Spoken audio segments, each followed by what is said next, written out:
Okay, so here we are, ready to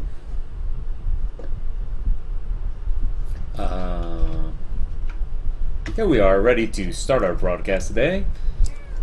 Yes, hello Pixie. Okay. What are you gonna be this year for Halloween? Huh? Are you gonna be a furry monster?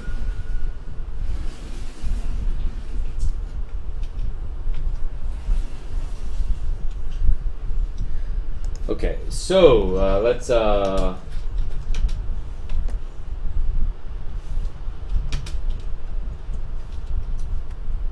we go. So good morning, everybody.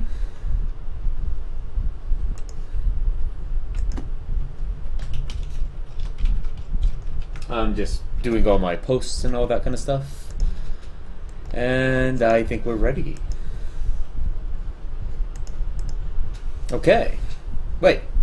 Why am I still offline? I don't get it. Twitch still appears as offline. Let's see what's going on. Is it still... Are we still... Hey, hello? Oh, okay, there we are. Yeah, that was quite the intro for our Halloween. Well, good morning, everybody. I am Abnormal, and this is the Ministry of Abnormality Twitch live broadcast. Today is October 3rd. Hello, Pixie. And of course, as always, with me is the lovely Pixie. Good morning, people in the chat room. Good morning, Vaughn.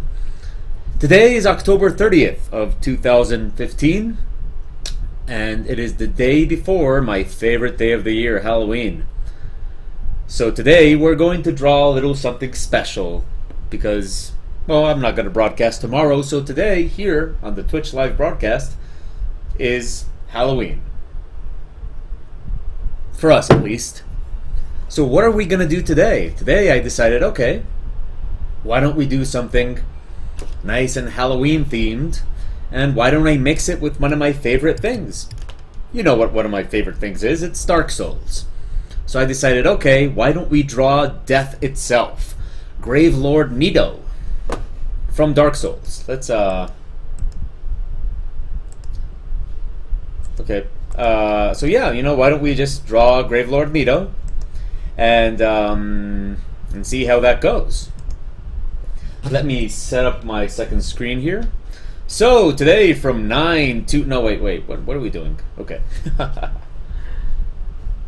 So today, from 9 to 11:40, we will be drawing and painting Gravelord Nito, hopefully in the company of this lovely cat called Pixie. We have our reference images ready. We are ready to go. Let's get started. As always,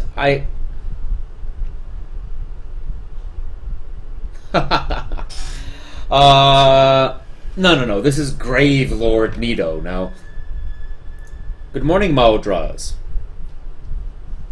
Now, Gravelord Nito is an NPC and enemy boss in Dark Souls.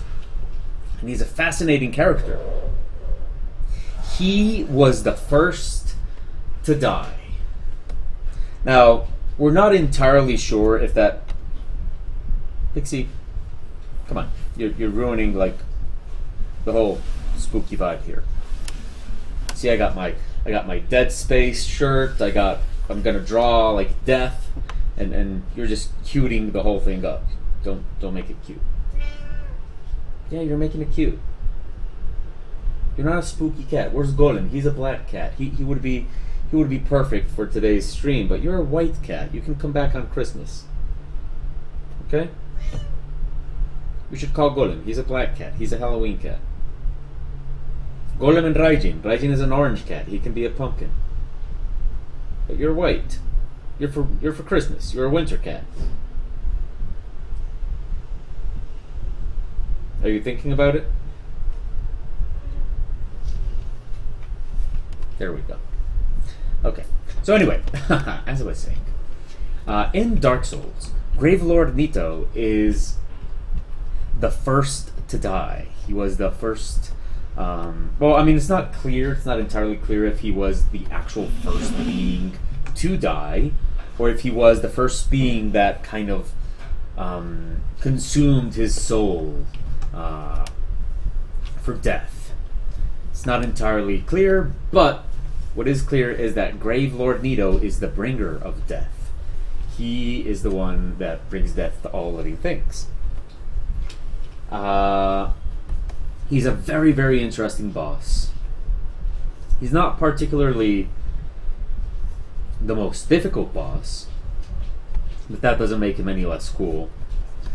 He, I mean, in case anybody wants to look him up while I'm drawing, because, you know, it's going to be a while before this takes any shape, this is who we're going to be drawing. Gravelord Nito.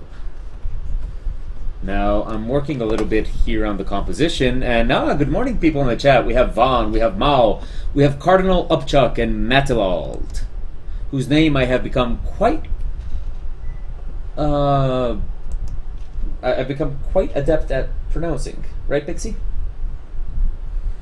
And of course, there's Pixie. Let me open my reference images here. Great.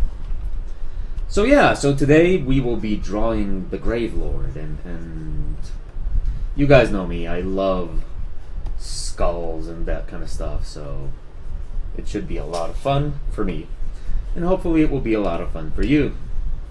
As you all know,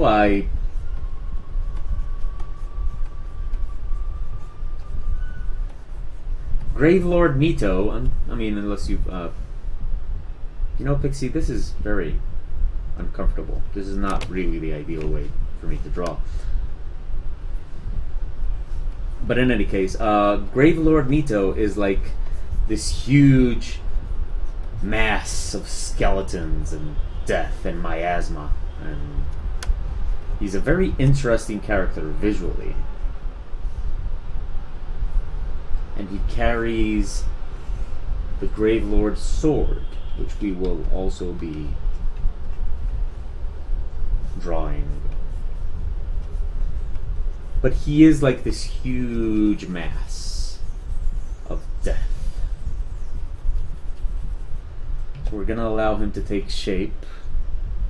Pixie, you really should just lay down. I'll scratch your belly a little bit if you lay down.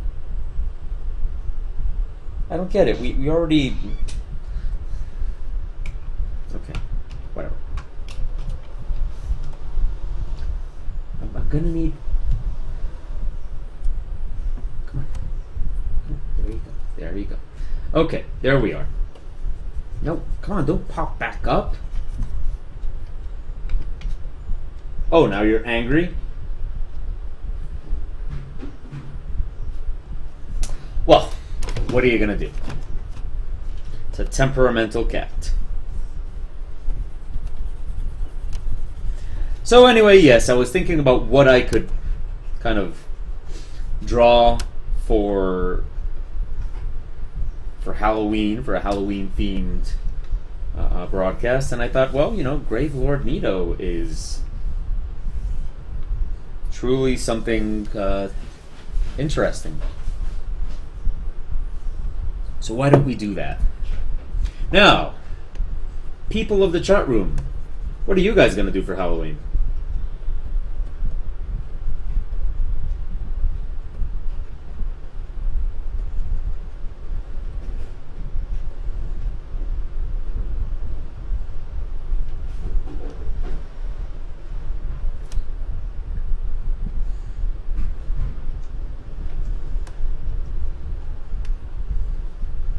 So, the interesting thing about Gravelord Nito, aside from everything, is that he is kind of this humanoid shape of just pure skeletons and skulls and bones and all that kind of stuff.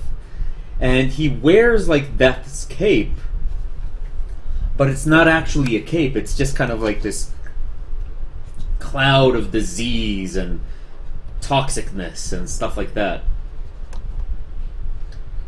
it is a very interesting design, at least from my point of view. Let's see. Now what I'm doing here is I'm thumbnailing this thing.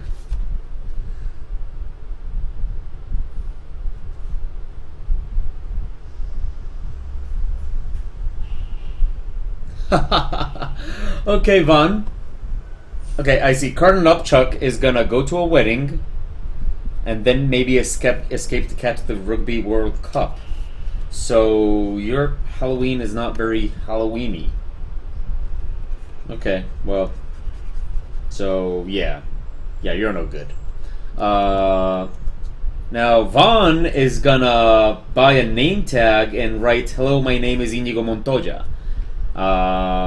And I believe I've told you guys that I actually have a shirt with that. I have a shirt that has a name tag right here that says, "Hello, my name is Inigo Montoya," and right underneath it says, "You killed my father, prepare to die." It's a little tight though, so I don't wear it. But maybe, maybe when I've gone to the gym a little bit more, I'll consider wearing it.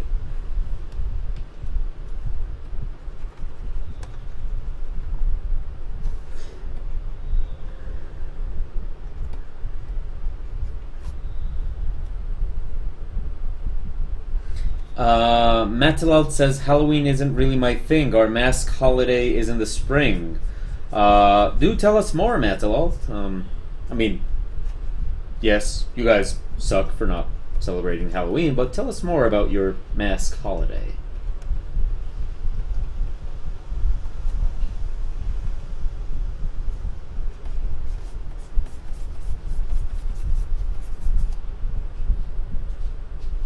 Let's see.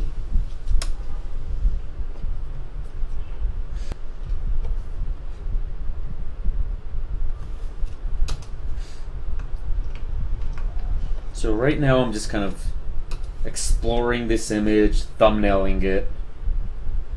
Let's see, we have inclination there, so we can actually open this arm a little bit to here. Maybe we can drag the Gravelord sword right there. Extend this leg a little bit more forward, kind of from the shadows.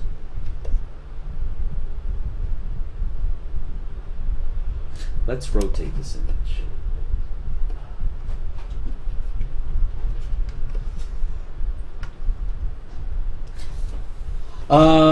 So your mask holiday is in the spring. You say it's a leftover from Slavic pagan rituals, and it's meant to drive away the fell spirits causing the winter.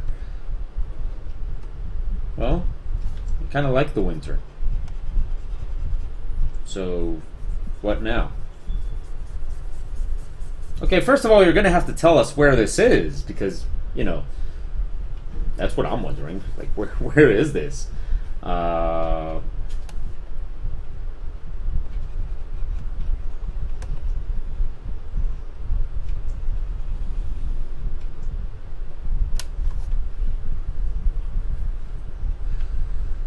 Okay, let's see. I think this might be working. We can move it in this direction, increase the size a little bit, make it nice and big and dramatic. Yeah, let's go with this and see what happens. Slovenia. Ah, okay. Well, it does sound like a very interesting celebration.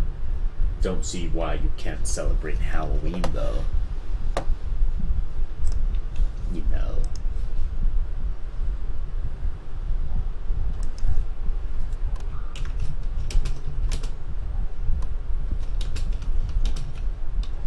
Sorry.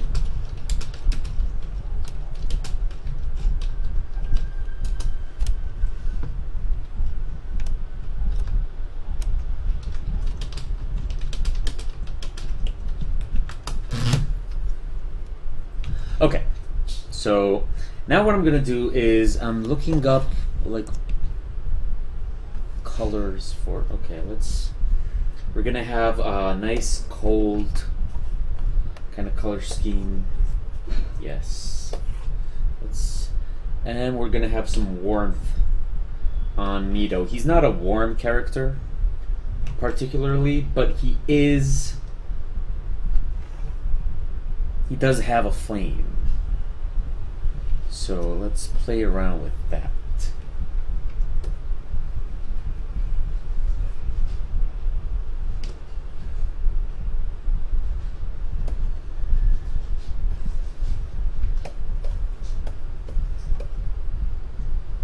We might need a little bit of...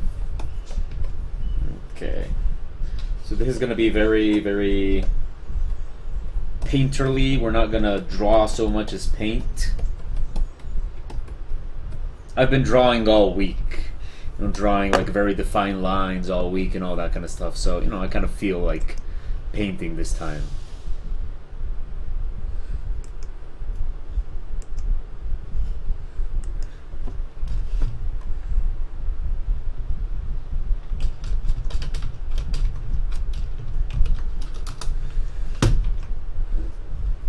Okay, so let's chat.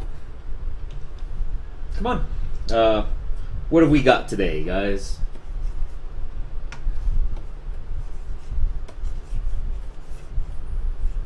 Now, the thing about Gravelord Nito is that he's pretty much a cloud of disease and, well, they call it miasma, and he was instrumental in the defeat of the dragons.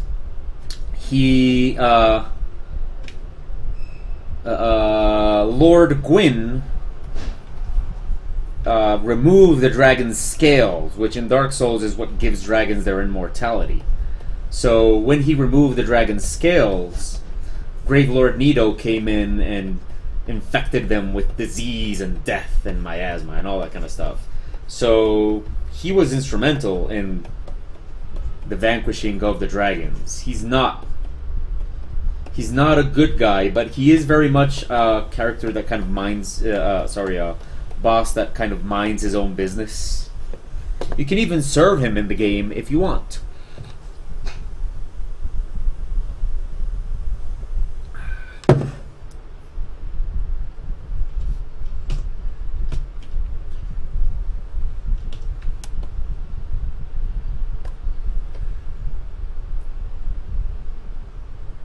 Now, the thing about Gravelord Nito is that he is a mass of skeletons and skulls. So we're definitely going to need some of that. We're definitely going to need a big mass of skeletons and skulls. Let's see how this goes. And let's place... I'm actually making this image fairly large because this is going to be a special image for Patreons. It's going to be available on my Patreon website. It's pretty large. It's about the same size... No, it's actually not the same size as the commission, the Dragon Commission, but it is pretty large in any case. You know, not that big maybe, but definitely large.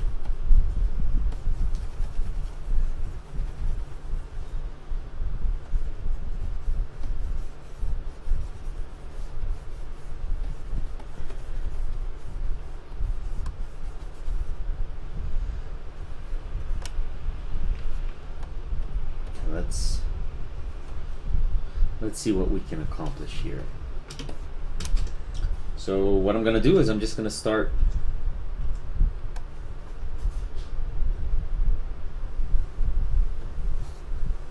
let's see. Maybe what I can do is I have an idea.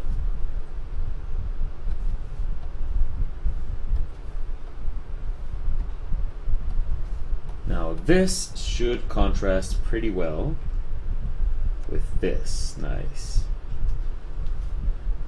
And we'll just start painting skulls.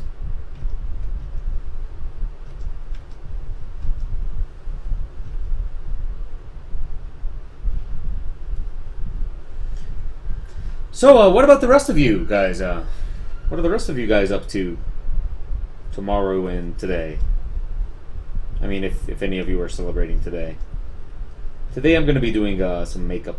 I mean, I have to go teach some classes and stuff like that, and after that I'll be doing some makeup.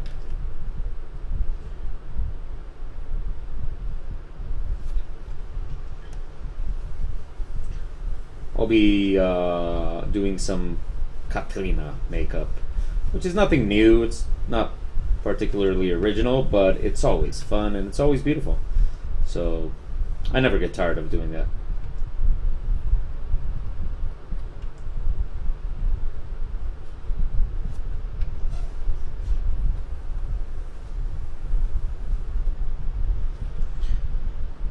So what I'm doing here is I'm using a little bit of a different method for today's image.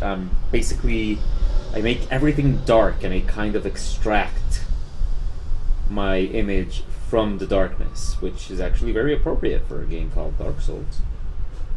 The idea here is that it will kind of help the image be a lot more interesting in many ways, mostly because we see things in the dark in a very different way. It's a very, like, a lot of times if maybe you're having trouble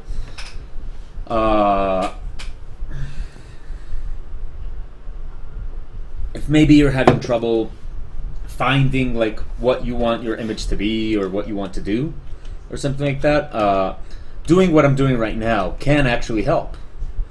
You just kind of start exploring from the dark, and your brain will find something in the dark for you to paint. Now I see a question in the chat room. When does semester end? So I know when you have time. Well, technically semester, well, it depends. The semester for me ends on Tuesday. So on Tuesday I give my, well, actually I give my final class today. And then on Tuesday I have to go and receive the finals. You know. So yeah, I'll actually have a lot more time starting Wednesday, I suppose would be the best way. This weekend, technically, I already have like a lot of free time this weekend, but of course with Halloween this weekend I'll be a little busy. Tomorrow I'm just kind of gonna try to get some work done on commissions and stuff like that, and I have some makeup I have to do in the evening and stuff like that. Sunday I'll probably just kind of work normally during the day, and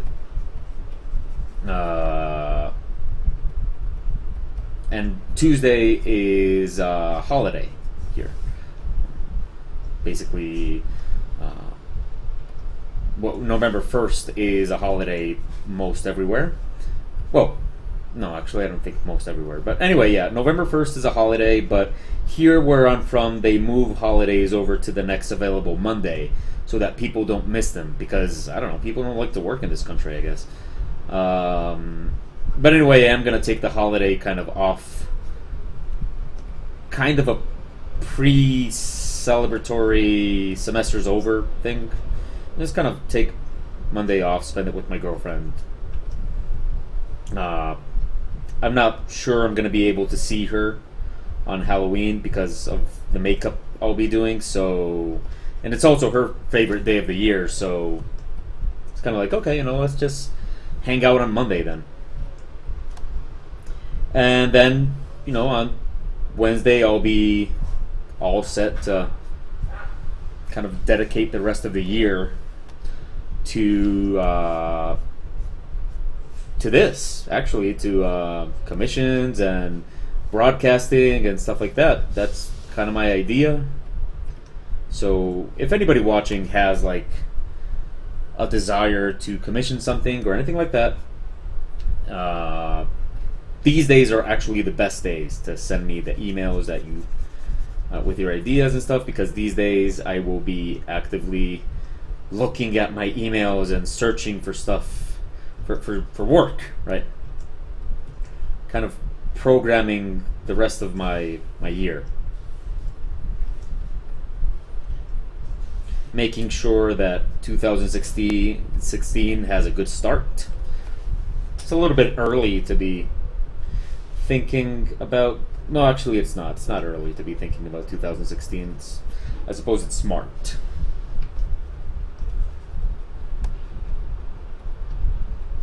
And, you know, I suppose it's about time I started planning financially a little bit smarter than I used to. So yeah, those are actually my plans for the rest of the year. I plan to just work on commissions, do live broadcasts, and try my best to satisfy my Patreons. I want to kind of make a great Patreon and give people a lot of value for you know, the money they give me. So that's kind of my plan. Great. I do remember you telling me about your email, and I'll definitely send you a quote as soon as possible.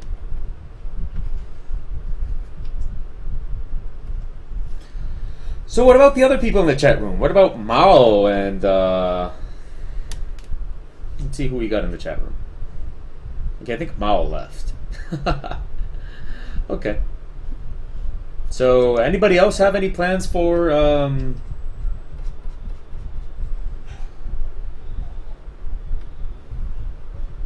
Halloween?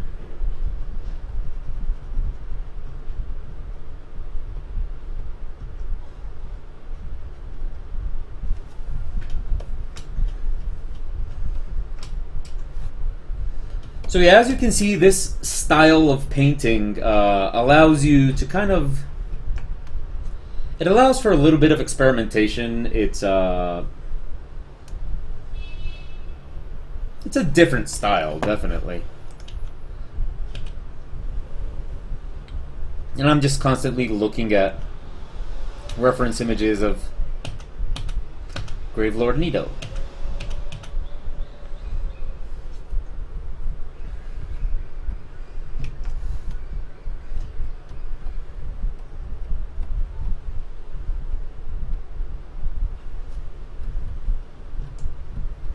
And that's how that's how it's done.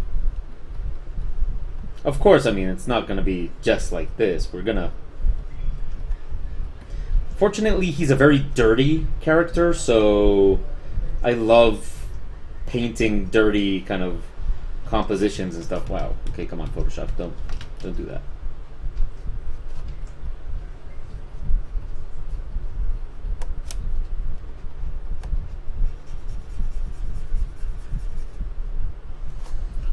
Okay, we're gonna watch the Mystery Science Theater 3000 Manos the Hand of Fate tonight to get in the mood for tomorrow. And tomorrow we're gonna watch Simpsons Treehouse of Horror. I'm supposing you're gonna marathon Simpsons Treehouse of Horror? Like, you know, like you're gonna watch, like, back when it was good or something?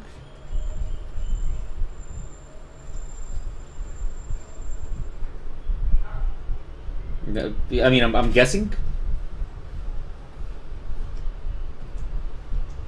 Because, like, if you're just gonna watch, like... I mean, I don't suppose our episode this year is gonna be out on Halloween, as it almost never is. And Simpsons hasn't been good for a very long time.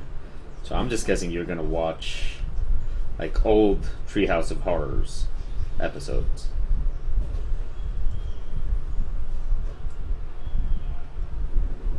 Okay, so what would you guys recommend to watch for Halloween?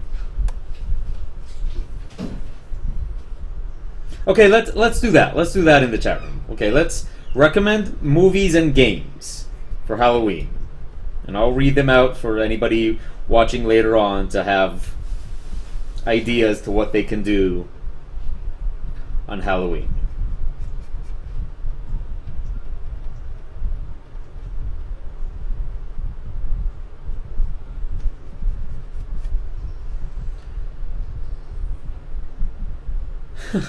I've tried.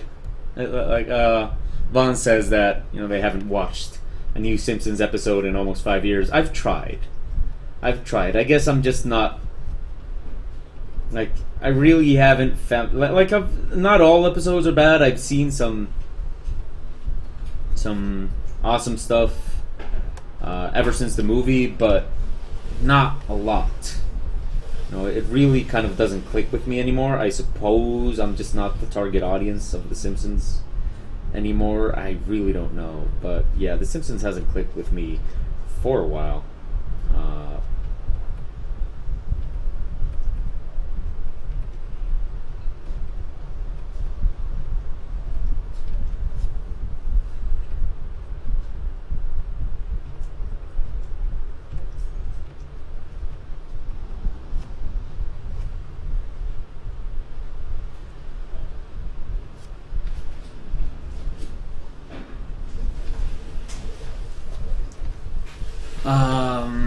Same thing for Family Guy also. Like, I haven't watched Family Guy in a very long time.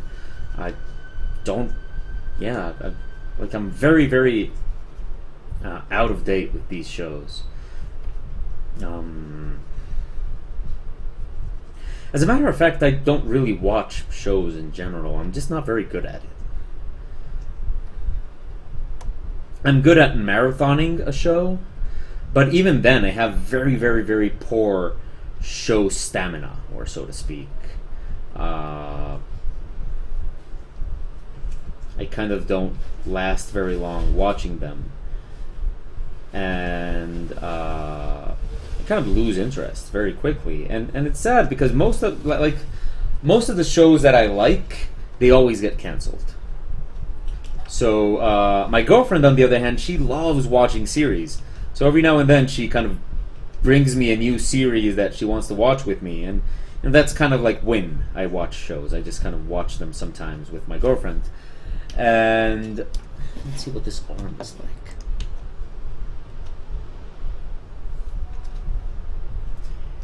And so the last two shows that she's brought me that I have actually enjoyed have been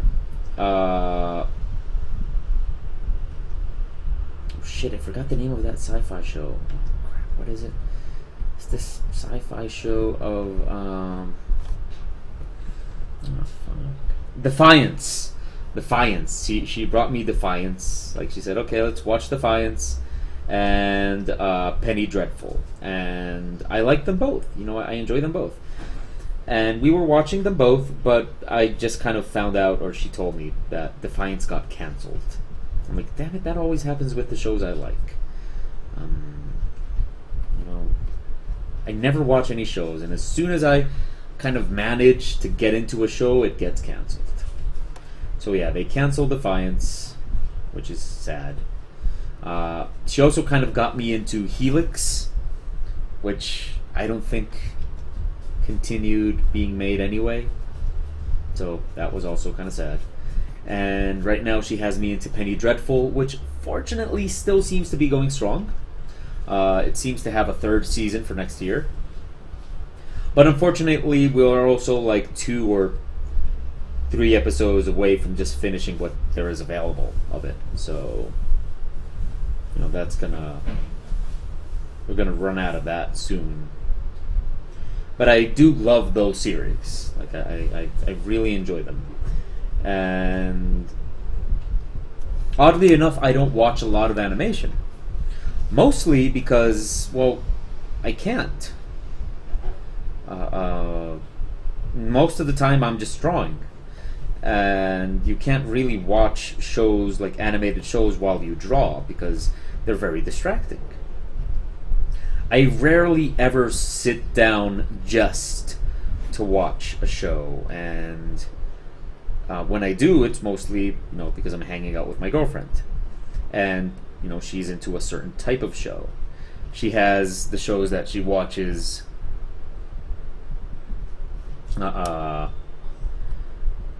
She watches a certain type of show that she doesn't watch with me. Like, you know, she used to watch the Vampire Diaries and Supernatural and all that kind of stuff. Although I actually like Supernatural. It's not bad.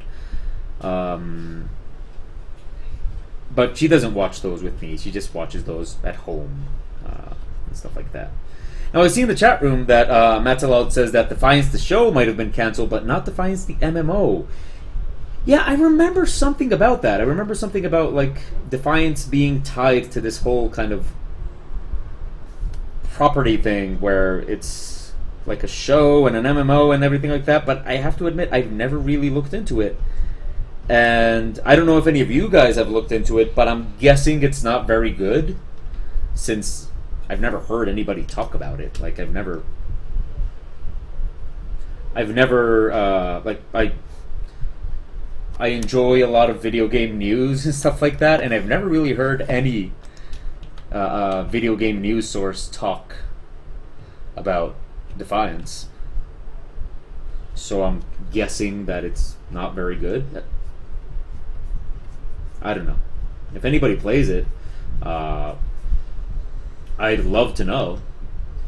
Mostly so I can just tell my girlfriend, hey, check it out. I mean, you love the series, so maybe you'll love the game. Okay, the running joke, says Matalald, is that Defiance is the free Destiny. Well, I'm not sure if that's... like, you can take that in many ways. I've never played Destiny. I've never tried it. But it seems to be very popular, so... If a game is compared to Destiny, is that really a bad thing?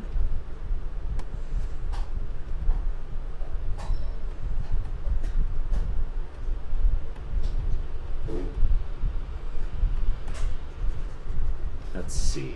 Okay. So this that I'm doing here kind of becomes a game of patience. You know, you gotta you gotta be patient while you draw all these skulls and skeletons and stuff. But as you can see,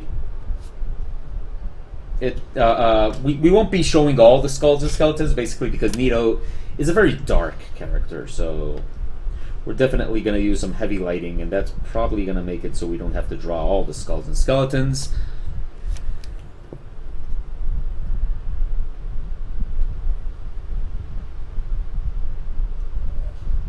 Matalald says in the chat room that both games have their flaws, but their foundations are good. I don't know. I mean, I've never really been into MMOs, so... like, Defiance... Destiny looks pretty. I'll give it that. It looks pretty, but first of all, it's not on PC, which kind of is a big no-no for me. I'm a PC gamer, mostly. I mean, I'd gladly receive a PlayStation 4 if somebody wants to give me one, but I don't have a PlayStation 4, and I'm not really in a position to spend any money on one. So, there is that.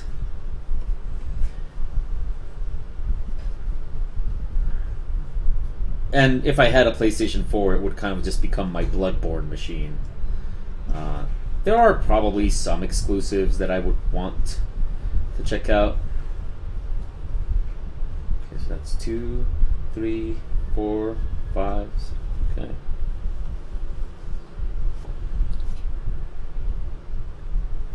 So, according to Matt Lull in the chat room, Defiance has a better story, but worse PvP than Destiny. That actually sounds more like my type of MMO, because when I've played MMOs, I don't do that very often, but when I've played MMOs, I basically just mind my own business and try to kind of like go my own direction and stuff like that, make my own story and stuff. So I'm the type of person that would play an MMO to not have to play with people. So, like, the way you describe Defiance, that it's kind of like It has a great story, but not very good PvP. That sounds perfectly like my type of MMO.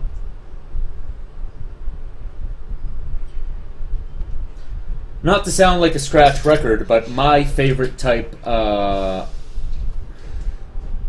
MMO is like Dark Souls. And I mean, you couldn't expect me to not talk about Dark Souls, but my favorite MMO is like Dark Souls, a game that does have a multiplayer aspect, but you don't actually have to interact with people. You know, they just kind of show up in your game, and they can either help you out or try to kill you, but you never actually have to interact with them, and you can't actually talk to them or anything like that. I like that. That's my kind of game.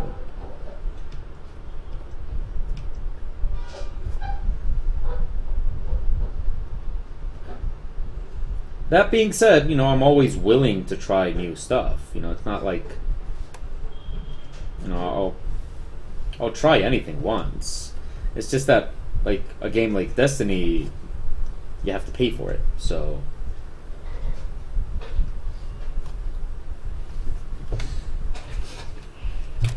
Oops. Sorry.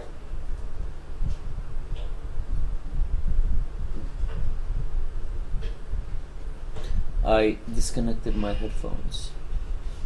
I actually love that about these headphones, that they disconnect from the earpieces, so that makes them a lot more durable than regular headphones.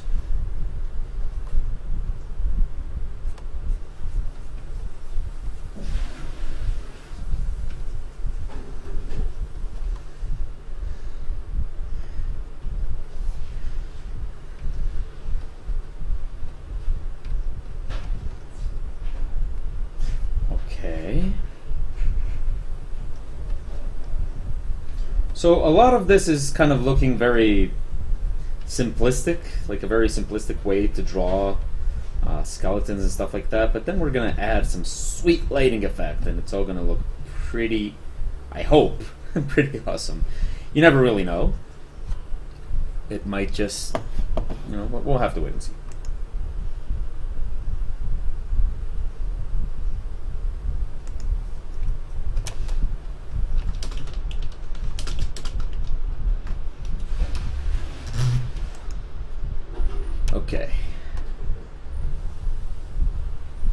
Okay. So what can we recommend people play or watch for Halloween?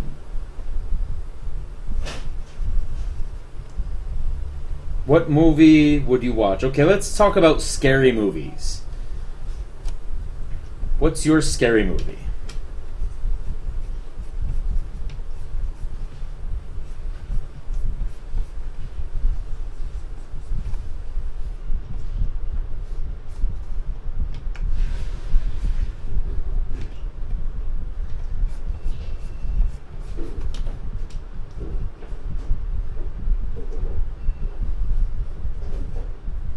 Alien. That is a great choice. I do love me some Alien. Which sounded kind of dirty. But yeah, I love Alien. Which one? Which one is your favorite Alien, or just the first? Well, actually, the first one is the only one that's actually scary, so I'm guessing you mean the first. But I'm one of the defenders of the third. I defend the third Alien movie. I think it is criminally underrated, the third Alien movie.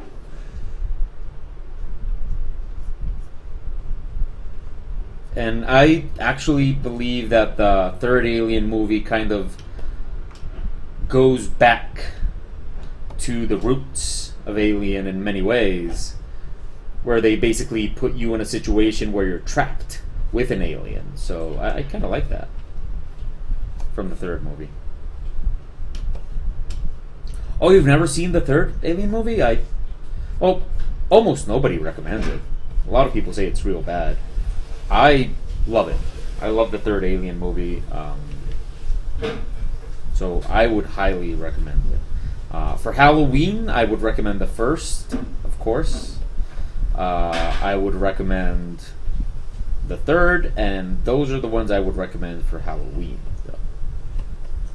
Second is an awesome movie, but not a Halloween movie. Definitely not.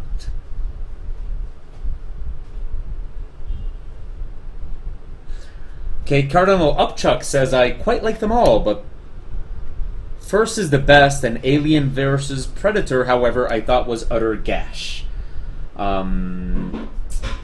Yes, I agree Alien vs. Predator is not a good movie by any standard. I will say, however, that the first Alien vs. Predator was way better than the second one, Requiem. That was even worse, in my opinion. But I will say something in defense of Alien vs. Predator, and it's that it is my favorite visual depiction of the aliens. That's probably because of technology, you know, because of the possibility of making better special effects and stuff like that. But if you just want to see like the alien look cool, Alien vs. Predator is awesome in that way. The alien queen in Alien vs. Predator looks amazing.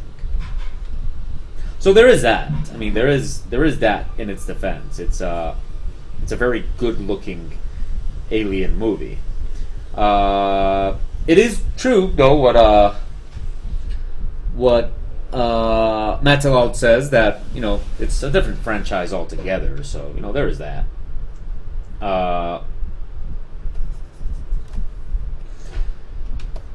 Let's see. McAllister says he liked Guessing Alien 3 the last until the last 20 minutes. Yeah, you know, that happens a lot.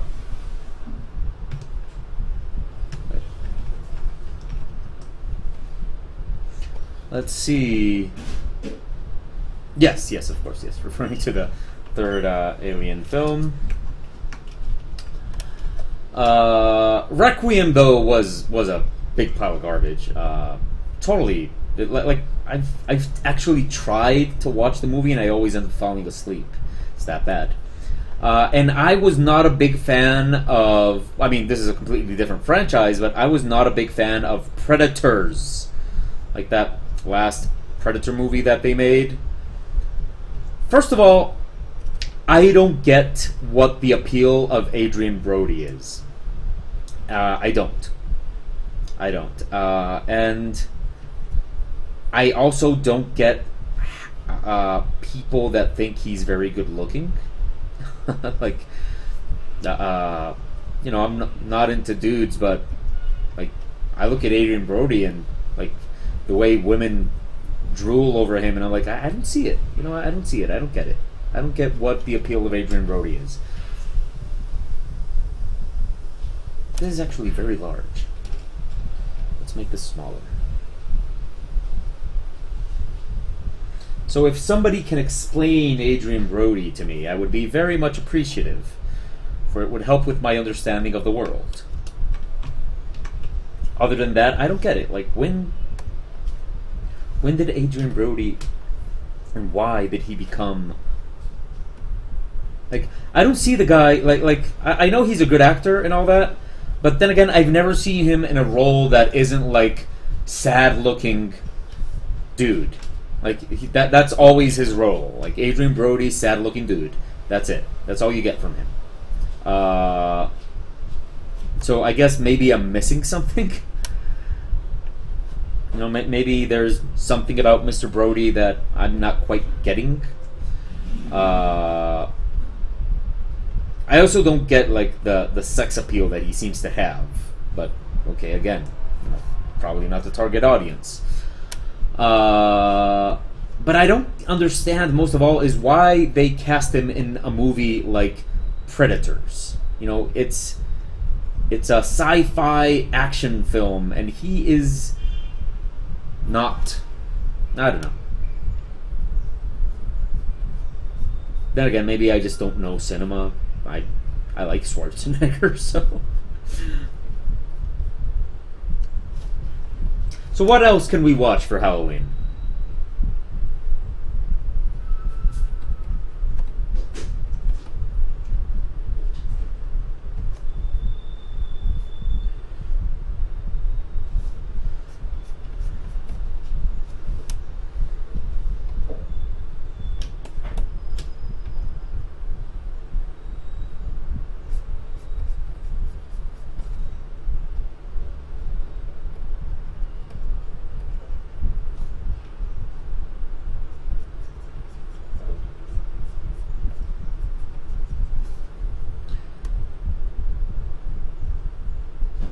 Okay, Pretender says that the other side of the coin is that that actor became typecast. But that's the thing, like, he doesn't, he can't, like, I don't see him, it's not that I can't visualize him, I've seen him in these action movies, and he's just not, you know, he doesn't work for an action film. Like, I don't like Edward Norton either. Sorry, Mr. Norton, if you're watching my channel, but I don't like you. You seem pretentious. But he was good. I mean, he was good in Hulk. I like Ruffalo better as Hulk.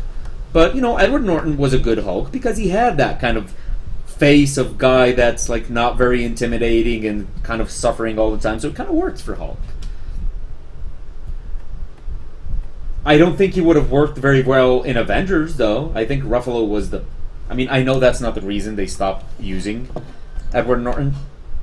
I know the reason they stopped using Edward Norton was more because they had problems with Mr. Norton. But I'm glad they did, because it kind of worked out for the best. I don't think Edward Norton would have worked very well in the dynamic of the Avengers, while Ruffalo works perfectly. But at the same time, like, yeah, he has that same face, or, you know, that kind of stuff. But he is a much more versatile actor, like, but still. So, okay, let's see. Other movie recommendations in the chat room are Shaun of the Dead. I love Shaun of the Dead. It's a lot of fun. I will actually kind of incur in the wrath of the internet and say that I'm not a huge fan of Hot Fuzz. I didn't enjoy Hot Fuzz that much. This Is the End was enjoyable. I thought it was an interesting movie. I thought it was an enjoyable movie. But I didn't really enjoy I mean, I don't mind Hot Fuzz. It wasn't boring. But I like Shaun of the Dead better. I think Shaun of the Dead is his best. So, I mean, there's that. Discuss. Now, I see another mention in the chat room. Does Nightmare Before Christmas count as Halloween or Christmas? I think that's one of the geniuses of that movie, that it counts as both. Like, Nightmare Before Christmas is both Halloween and Christmas. So you can... No, you can do it as both. Or, like, if you want to go absolute hardcore, you can start watching it on Halloween, then pause the movie and unpause it when it gets to the Christmas part when it's Christmas. There you go. Solved it for you. Wait, my nose is itching. Okay, sorry. So yeah, you can watch Nightmare Before Christmas. The Halloween parts, and then you can, as soon as they get to the Christmas parts, you pick it back up in December. There you go. Solved it for you. Okay, let's bring out the leg. Yeah, The World's End, I think, is the name of the movie. It's a good movie. It's fun. It's fun. Not his best, though. I think his best is Shaun of the Dead. Definitely. But, you know, different strokes, I guess. Okay, let's see. Gravelord Nito's leg.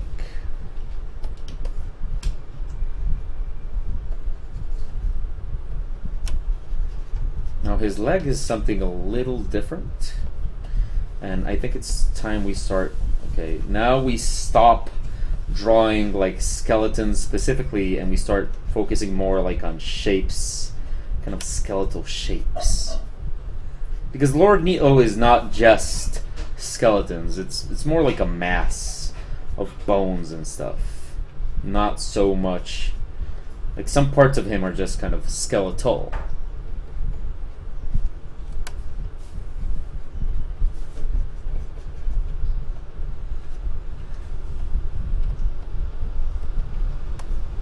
So it kind of becomes an exercise of doing like random lines and shapes, but kind of giving them, kind of making them look like something. I think it's a very interesting exercise here to draw Gravelord Nito.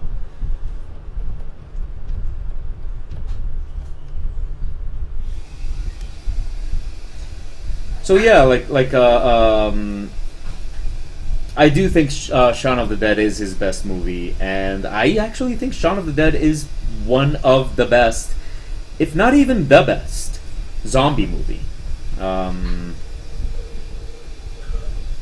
lot of the good zombie movies are pretty dated by now, so, like, I mean, you can watch Dawn of the Dead all you want and stuff like that, but they're pretty dated. You know, they kind of look not very well. Or mostly, like, they start to feel weird because of the acting and stuff and, like, how old they are. You can watch the new Dawn of the Dead, which I actually don't mind. I actually think it's a good movie.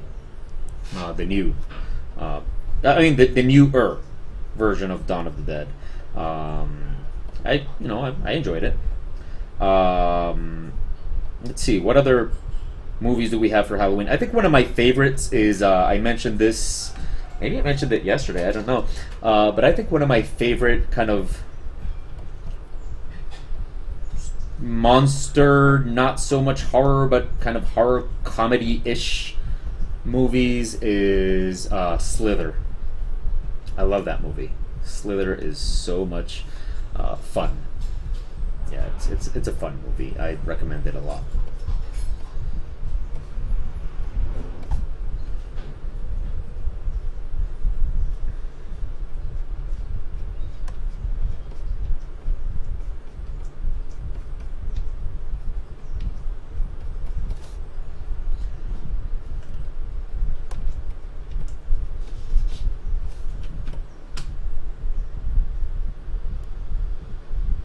Okay, come on, more recommendations. What about games? What about games? What can we play on this Halloween celebration? What can we play? What games freak you out? What games are scary?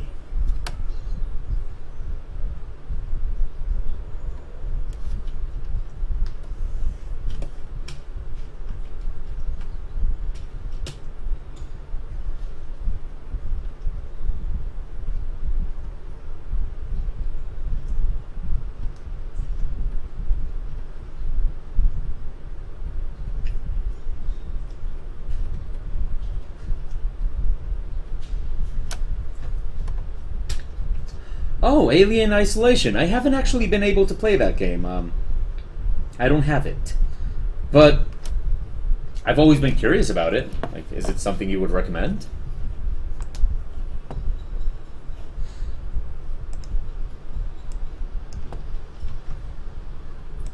Would you recommend Alien Isolation?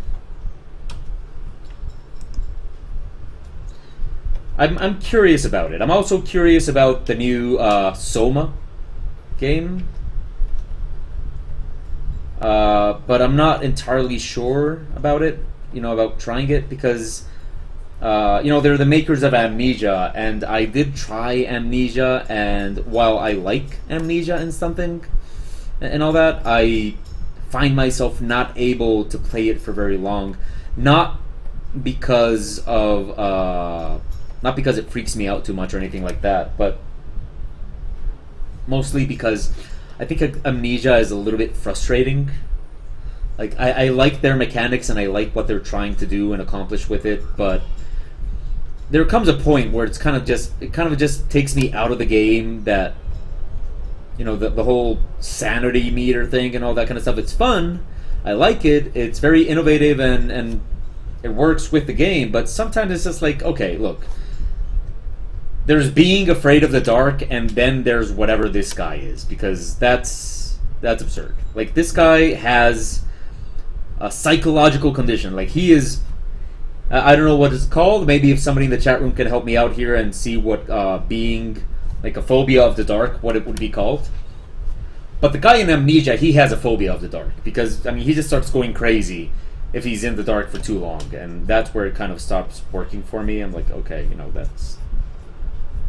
And I don't know, I mean, it's also kind of frustrating that it's a game with monsters and all that kind of stuff, and I understand the whole principle of you going crazy if you look at the monsters for too long, and I think it's kind of, it's interesting. It's an interesting way of putting it, but at the same time, I want to look at the monsters, you know, I want to check them out. So it's kind of a balance, and I do have Amnesia 2, which I actually kind of enjoyed more, because Amnesia 2 lets you kind of look at it a little bit more. It's not as aggressive, and if you're not going to let me fight, like if you're not going to let me fight back, if you're not going to let me do any of those things, well then kind of let me check it out then. You know, let me see what's going on. So I actually enjoy Amnesia 2 for that reason a little bit more. It's also creepy and fun. I do know Amnesia 1 is a better game, but I'm curious about Soma. You know, I'm curious about Soma and how well it plays.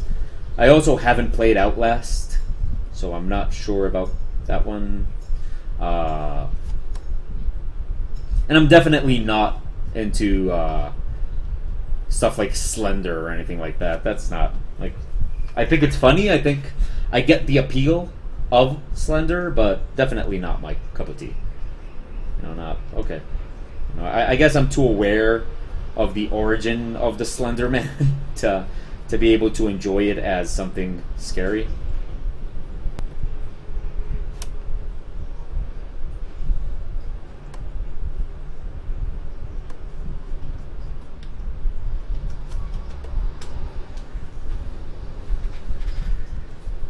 Okay, Gravelord Nito, you seem to be coming along quite nicely. I like it.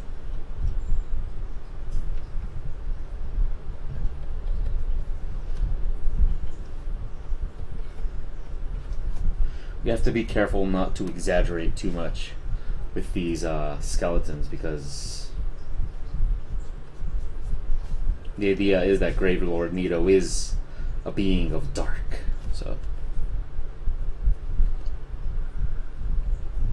okay, let's see. In the chat room it says there's the stew of jump scare games that have cropped up recently: Slenderman, Five Nights at Freddy, etc. And hey, Voltus, good morning. Yeah, I'm really not into those games. I mean, we've spoken about Five Nights at Freddy's here on the damn it, my nose is itchy. We've spoken about Five Nights at Freddy's here on the show. I admire a lot the man, and I admire what he's accomplished with his games, and I kind of use it as an inspiration. I feel like, oh yeah, you know, we can, like, nothing should stop us. We could, you know, chase your dreams, all that kind of stuff. Definitely not my type of game. I'm not into jump scares. I mean, it's kind of just, you know, just not my thing. Also, I'm not into, actually, to me, Five Nights at Freddy's and those games are not so much jump scare games. I call them frustration games. Eventually, when you play Five Nights at Freddy's, from what I've seen, because, you know, I've watched Let's Plays of it and stuff like that, mostly on the Completionist, because he always, I like the Completionist. He has a very entertaining YouTube channel. But mostly what I've seen from watching him play it and watching other people play it is at first, like, you have a couple of jump scares and you're scared and that's it. And then what scares you is the frustration. Then that's what's scaring you. It's not so much that the game is scary. What's scaring you is the frustration of losing. So it's not really playing with your mind or anything like that. It's mostly just playing a game of, let's see how much I can piss you off by making you lose again. And that's really kind of not my thing. I admire the games and what they've accomplished. I mostly find that the most interesting freaky games I've played in a long time are indie games that are very simple. I really enjoyed Lone Survivor. That's a freaky game, if there ever was one. So yeah, I really enjoyed Lone Survivor. That one I would highly recommend. But Lone Survivor is more like psychological horror, which I suppose is probably my favorite kind right now.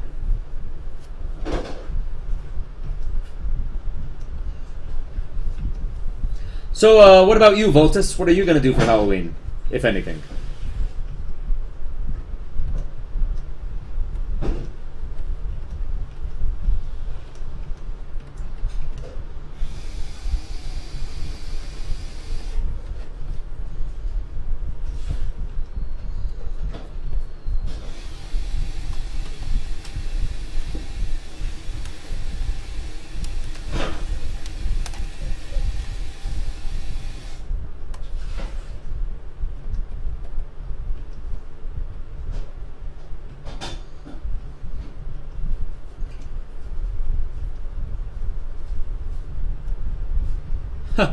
You're heading out to visit some friends and eat a lot. Well, sounds as good a plan as any. I don't know, I probably won't dress up as anything because I'll be doing makeup, and normally when you do makeup, you're so tired after that like, I didn't manage to recover the job that got canceled that I talked to you guys about. So yeah, I'm still pissed off about that, actually. So I didn't manage to recover that. But I did get a couple of makeup jobs, so, you know, it's not enough to like recover from the loss, but whatever. But yeah, after doing makeup to people and that kind of stuff, you're normally kind of tired and stuff. Doing makeup is very tiresome. So, you know, after that, I'll probably just want to kind of relax and do nothing. I don't like trick-or-treaters, mostly because I don't like children, so I'll probably just kind of close my doors and just not really pay attention to people. That's it. Maybe I'll install a game. I don't know. I'll see which one of my games like kind of gives me a nice Halloween vibe, and I'll play that. I see Voltus says that at the moment he's playing some Diablo 3, so I'm guessing he's not at work. Why is my nose so itchy? I'm guessing he's not at work. I envy you, man. I really want to play Diablo 3. Maybe, you know, maybe I'll get it one day and catch up with you. Okay, let's see.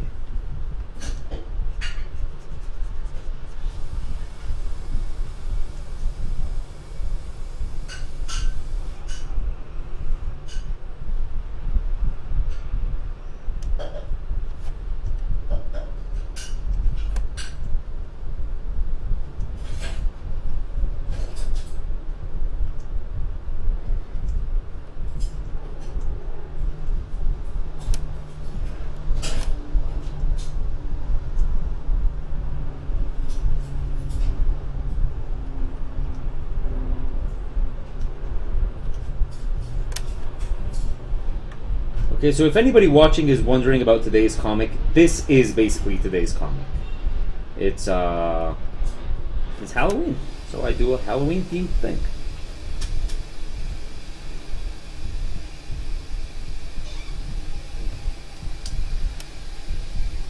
Okay, let's see.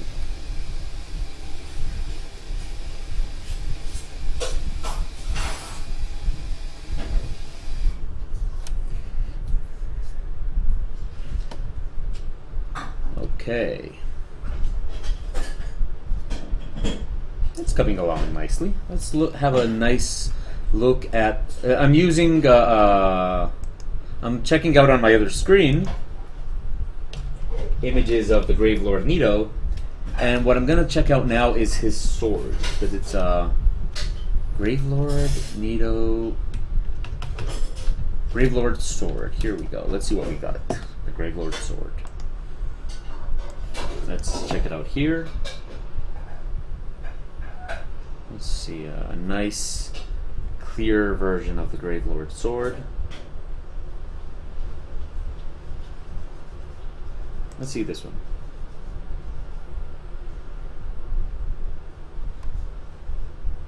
This says it reminded me of the Gravelord sword. Let's see what this is. This is very risky, just looking at... Oh, okay, yeah, here we go. This is the Gravelord sword. Okay. I'm going to use this as reference for his sword.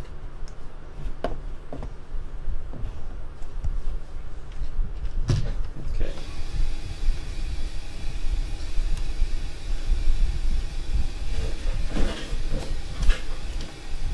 Let's see what we can do.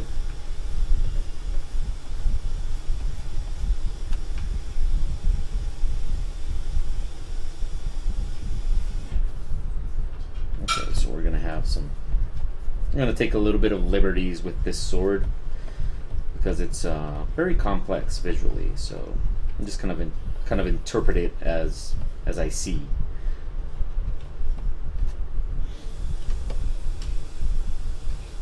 So, what is everybody playing?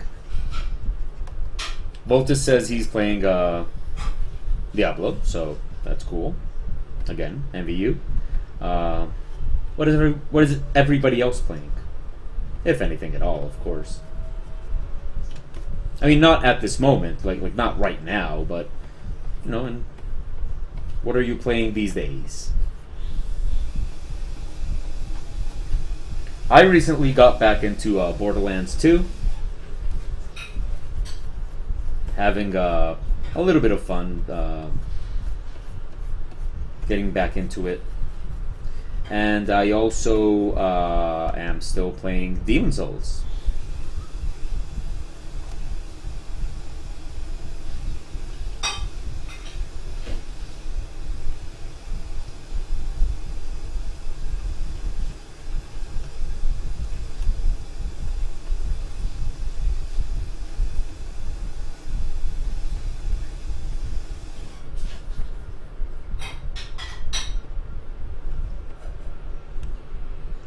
Okay, Matilald is playing the Guild Wars 2 expansion, Warhammer End Times, Vermintide, and Guns of Icarus Online.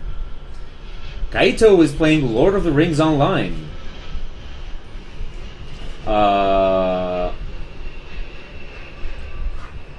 That's very interesting. I didn't even know Lord of the Rings Online still existed. Is it going strong? Like, are there a lot of people that play that?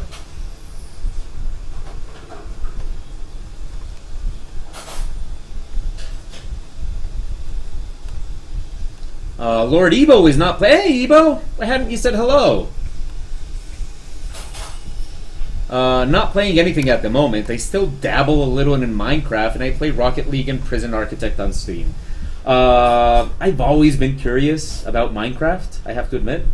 Never tried it. I've always been curious about it. Never really kind of dared to get into it. But I've always been curious about Minecraft.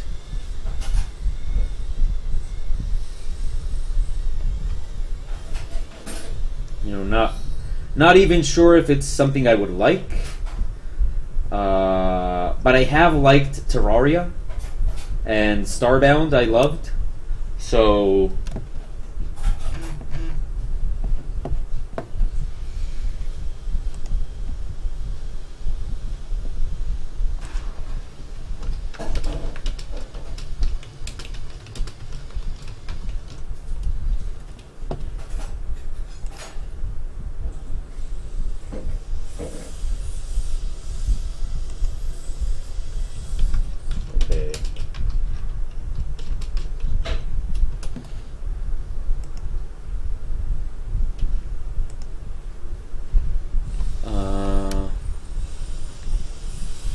Lord Evo says it's a pretty big time sink.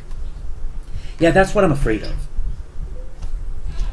That is definitely what I am afraid of. I am afraid that Minecraft will just take all my time. And okay, let's grab this image here, paste it here, flip it horizontally, twist it around. Let's see how our interpretation of this sword is going. I think my proportions are a bit off.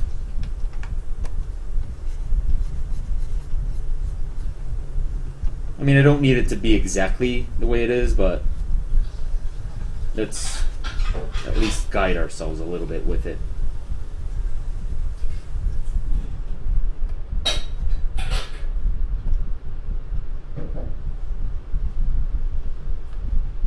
Kind of give it a nice little texture here.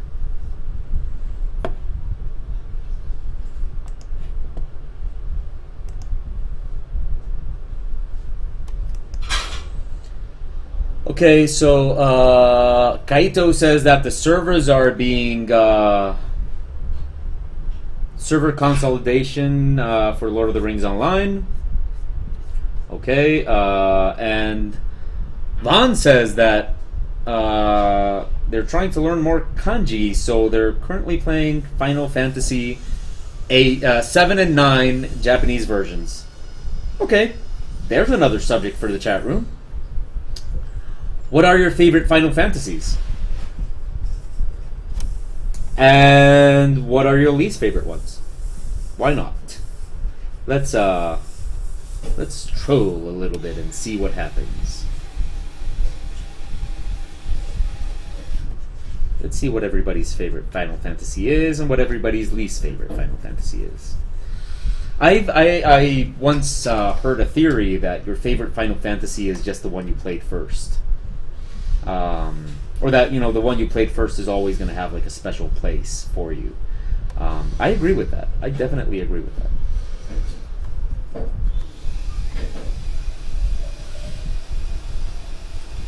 So, what do you guys got? What is your favorite Final Fantasy? Or are you just not into Final Fantasy at all? Like, is that not your cup of tea? What have we got? What are we working with here?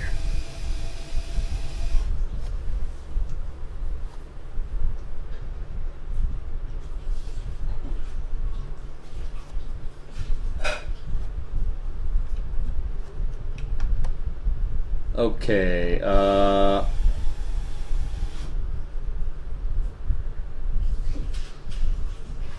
okay, let's see. Okay, let's see. Kaito, McAllister has never played Final Fantasy. Matilald, wait. Voltus, no preferences. He's always just, wee, Final Fantasy. Great, good for you. Kaito has never played Final Fantasy. Lord Ebo has only played X and X2. He preferred X2 for the Final Fantasy play, but he liked Blitzball in X better. Matilald agrees that the first Final Fantasy you played is always the favorite for everyone.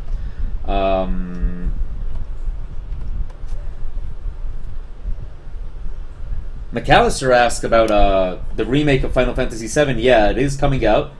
I'm not sure when, though. I think it's still going to take a while. So, I mean, don't hold your breath for it, but it is supposed to be coming out.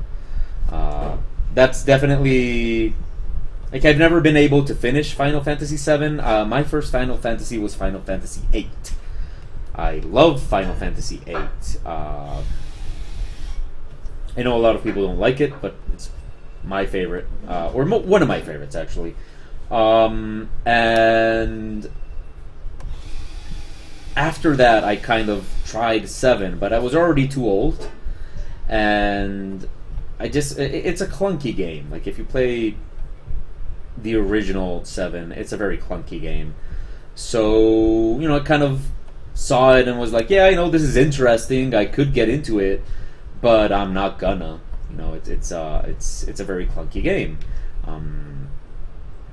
It ages very well in terms of the mechanics and the story, but not in technical terms. So as soon as I heard that there was going to be like a remake, I was like, okay, great, I'm finally going to be able to play Final Fantasy VII.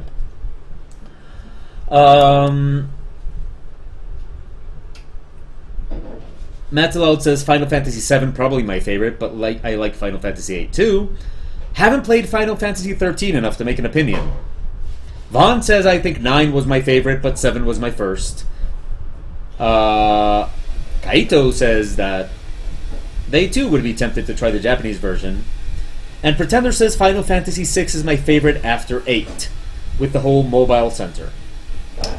Yeah, oh yeah, I remember when like the garden kind of becomes mobile. That I was blown away by that. It was awesome. My first Final Fantasy was 8, so that was you know, it always has a special place in my heart.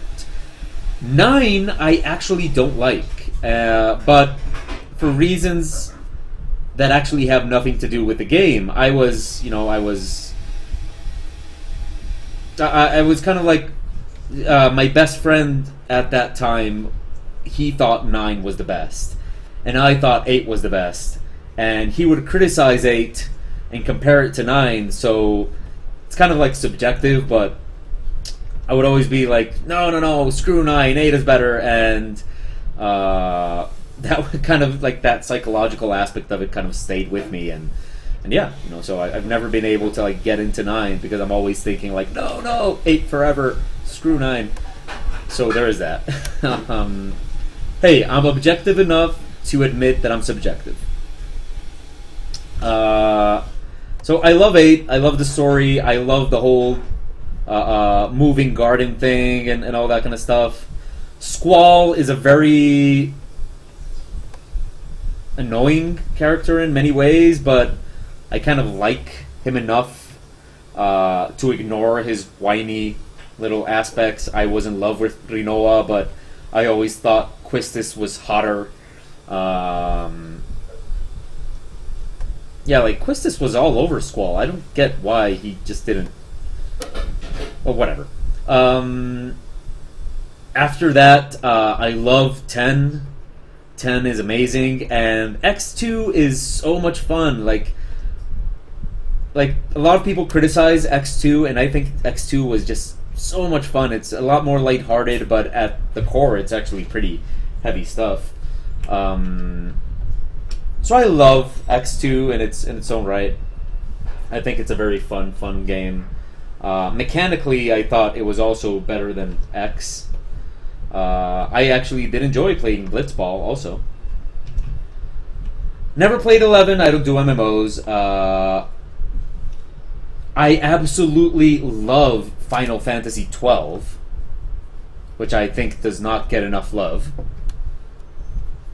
I think 12 is amazing. I think 12 is brilliant. It's very different. It's a very different Final Fantasy game, so definitely like not the game for Final Fantasy, I suppose, purists, I suppose, would be a way to say it. But I love, I really do love Final Fantasy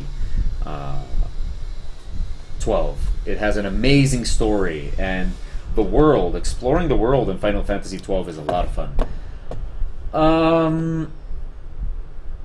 I actually liked Final Fantasy 13 for what it was. I think that those criticisms everybody throws at it of it being too lineal and stuff like that, I think those criticisms are a little bit unfair. Like, yeah, it's a lineal game. Why is that necessarily bad? You know, it can be a good linear game. I tried. I got the PC version and I tried replaying it. It is like it's not the best Final Fantasy. I actually like Lightning as a character, but I mean, it's not the best. It's a little bit heavy in certain parts. It's a little bit, yeah, it's a little bit much in certain parts. But I don't think it's a bad game. I definitely like the combat mechanics in Final Fantasy 13.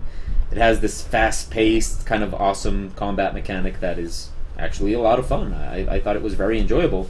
And I do agree with people that say that the game becomes a lot better, like 30 hours in.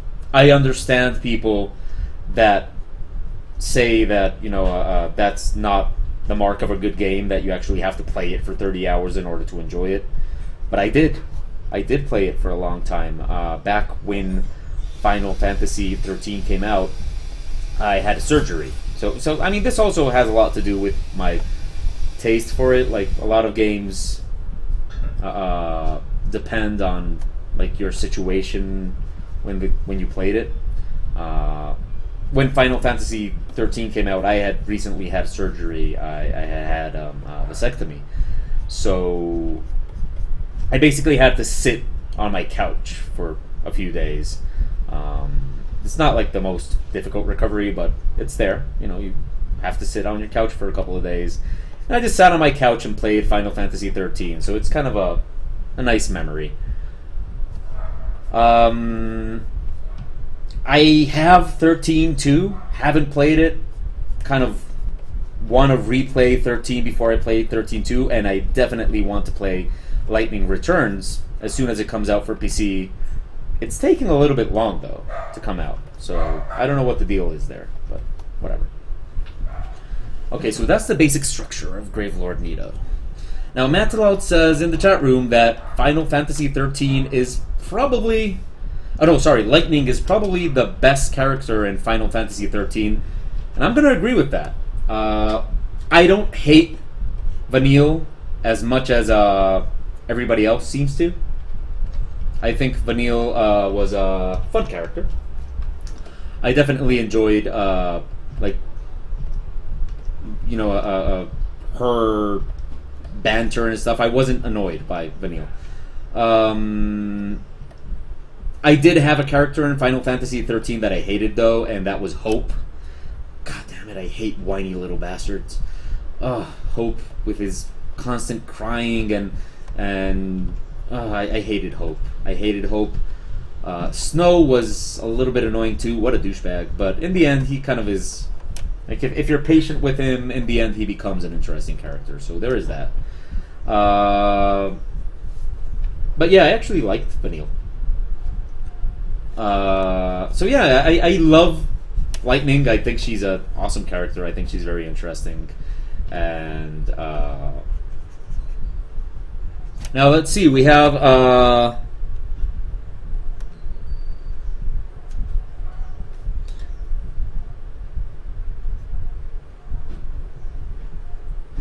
okay, Pretender asks, what is my take on Spirits Within?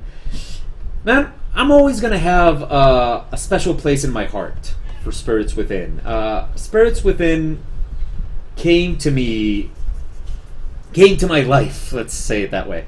Spirits Within came to my life at exactly the right time. It came when I was young enough to be amazed by it. I wasn't like at that age where you kind of get skeptical of these things and you're kind of jaded and you're not willing to kind of swallow it whole. So when Spirits Within came out as a 3D movie, it blew me away. Like, I was like, wow, you know, this looks real and everything, and I was kind of ready to be amazed by it. I was at that point in my life where, you know, I was old enough to kind of enjoy it as a grown-up, but young enough to still be amazed by what they were trying to do. And you know, I immediately fell in love with the main character and all that kind of stuff. And so yeah, Spirits Within kind of worked for me in that aspect. It kind of really hit a good spot with me. And for that reason, Spirits Within, even now that I'm aware that, you know, it definitely didn't age well, those 3D movies rarely ever do, it still kind of has that special feeling for me where, you know, I kind of always remember that you know, how it felt when I watched it at first and thought, like, wow, this is amazing, like, this is the future of cinema. We won't need actors anymore. Awesome, those people are annoying. You know, that kind of stuff. So I was kind of amazed by Spirits Within when it came out, and that's kind of difficult to forget.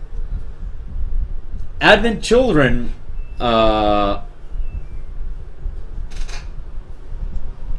yes, I also agree with what Van says or Vaughn, with what Vaughn says in the chat room.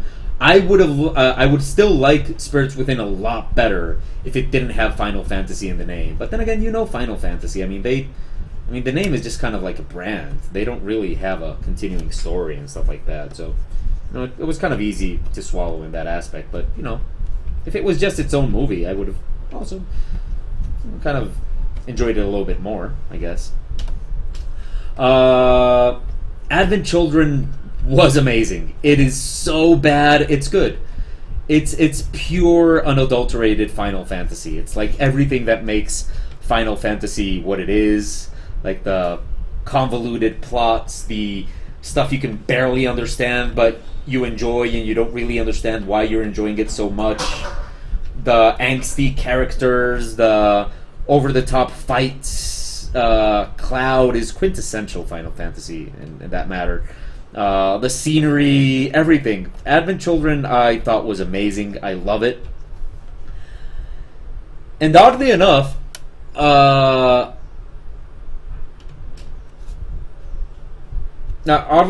Advent Children was even better for me because when Advent Children came out, like, it didn't come out in theaters or anything, so you couldn't really watch it like any way that wasn't just pirating it. And when it first came out, like, the translations were really bad. Like, it had some really bad translations. And wait a minute. And what happened was I got, like, this translation, I watched it, and it made no sense. Like, it made no sense. And I immediately thought, okay, this has to be a bad translation. I just kind of, that's what you get. You're watching a pirate version of this movie, you get a bad translation. That's just how it goes. But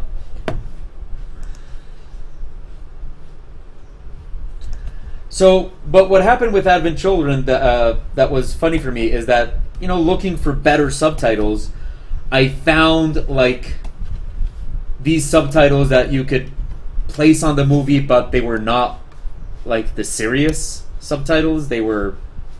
Wait. Oh, okay. I have to erase this. They were not the serious subtitles. They were, like, humor subtitles. And basically you would just watch the movie, which is a very pretty movie to watch, but the subtitles would just be, like, jokes. And stuff like that.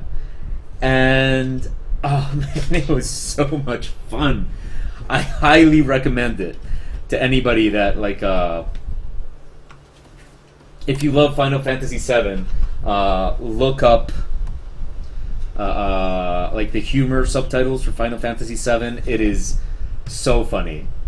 Like, the fight between Cloud and Sephiroth towards the end is Sephiroth trying to get Cloud to, for example, Sephiroth trying to get Cloud to tell him what conditioner he uses because he wants, like, his hair to look as good as his, and Cloud getting angry because he just doesn't want to share the information. Like, it's just this really kind of awesome humor take on everything that has to do with that movie. It really makes you realize just how ridiculous the movie is, but also how pretty the movie is to watch, because even in spite of that, you still kind of, like, enjoy the movie because it's just a very beautiful movie to watch.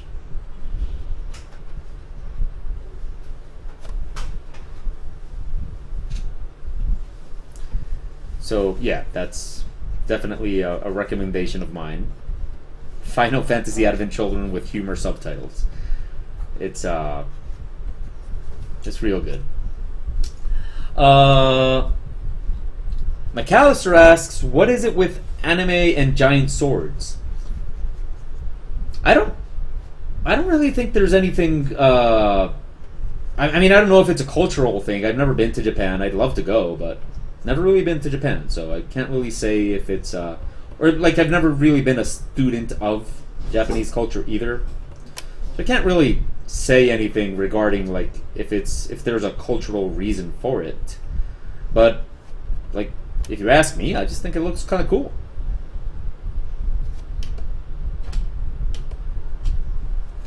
Now, giant mecha are probably some of my favorite things. So, Voltus mentions in the chat room giant mecha. Yes, Japanese culture is a lot into giant mecha, but damn it, if that is not one of the best things that has, that we get from Japanese culture. Giant mecha. I love them. Like, I personally love Pacific Rim, for that matter, and I will have words with anybody that says Pacific Rim was not... I can understand if it's not your favorite movie of that year or something like that, but if you think it was bad, we shall have words. I love Pacific Rim.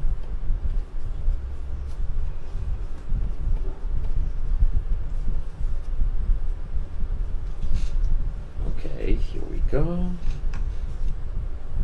Gravelord Nito is coming along nicely, I would say.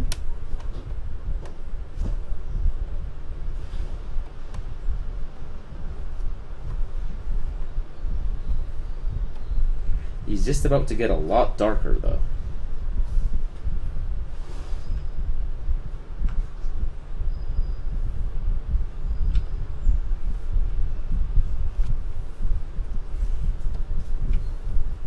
Let's see. He needs a little meat on his bones. Okay, Evo. Whatever you say, dude.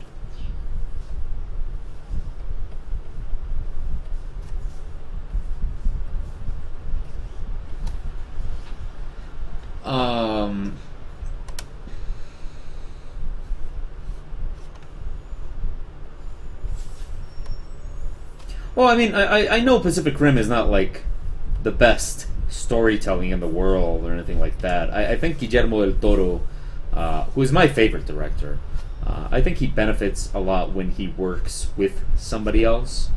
So, like, Espinazo el Diablo or those kind of movies where he works with somebody else, I think is where he's at his best. He is very much a visual director, so... Like, for example, his Blade is my favorite of the 3 Blades.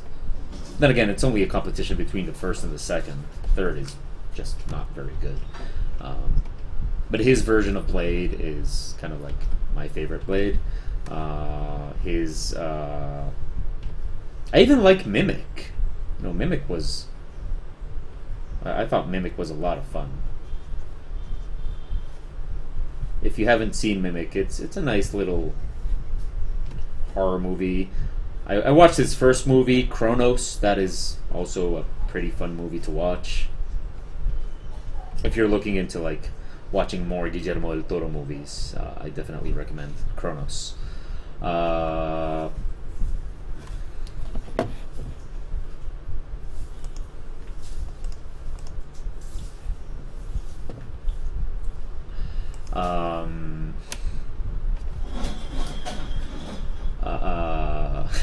Wait, give me a second. Okay.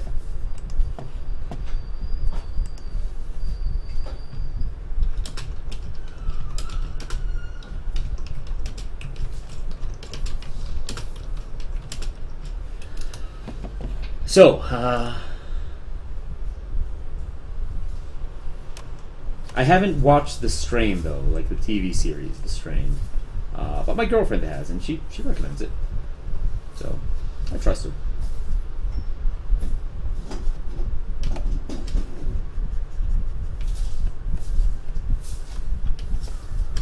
Okay, so I like the way this is looking. I don't know what you guys think. I don't know if you guys are enjoying it, but I kind of like it.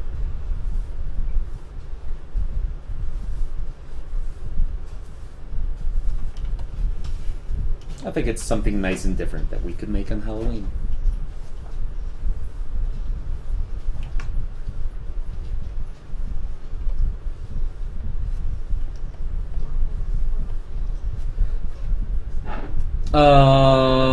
Yeah, Matilald.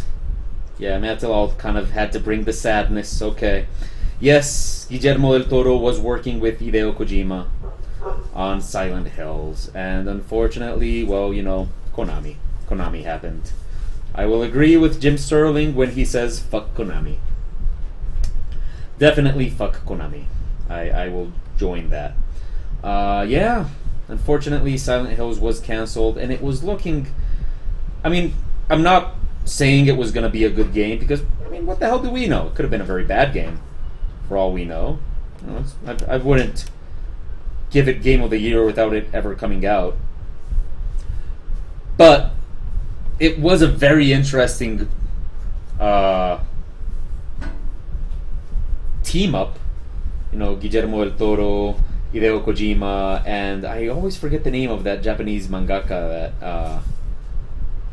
that did Uzumaki, but he was like one of the concept artists for it. So it was definitely looking to be a very, very interesting movie. Game. Probably very movie-like, probably very cinematic. After all, it was going to be a Hideo Kojima game. But sadly, it was not meant to be. Fuck Konami, and hopefully Hideo Kojima will go on to work on other projects and other things as he wants now that he is soon to be a free, kind of a freelance, I guess, or whatever.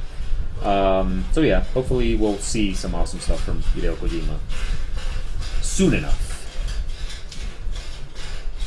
Now,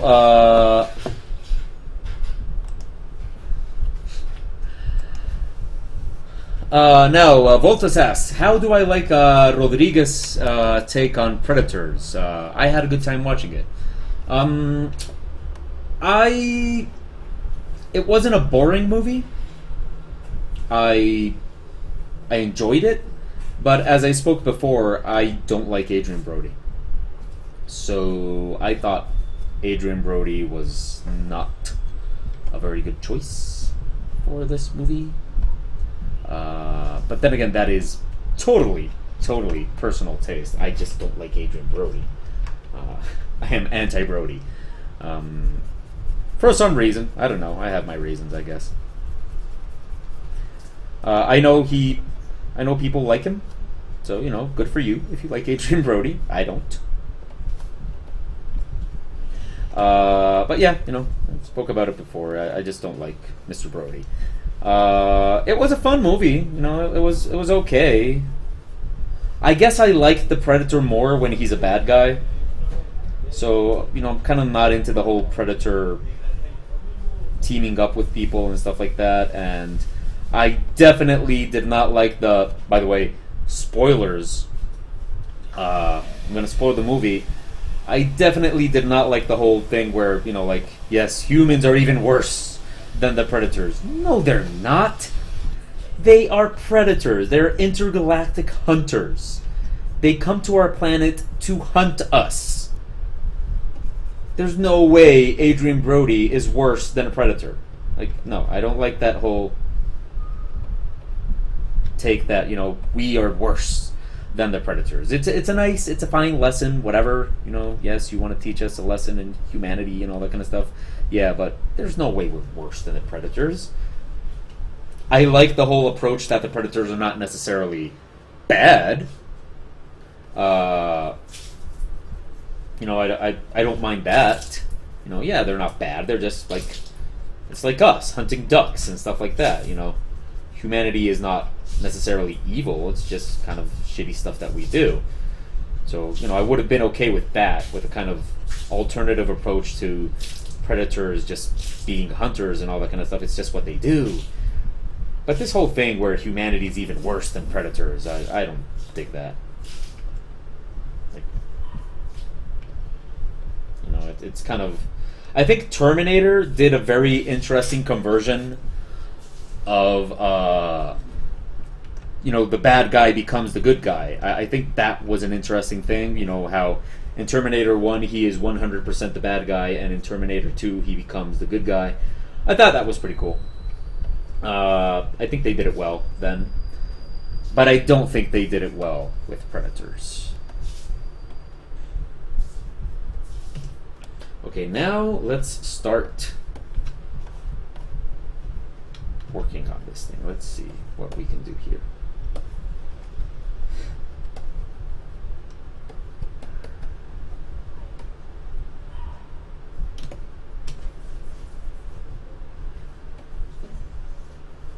It's time to illuminate this thing.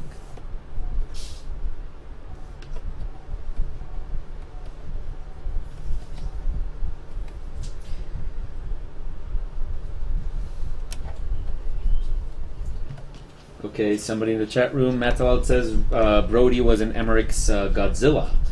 Yeah, I think he was. Don't remember much about that movie, to be honest. I mean, we kind of... I think we all just kind of pushed it out of our minds, I guess.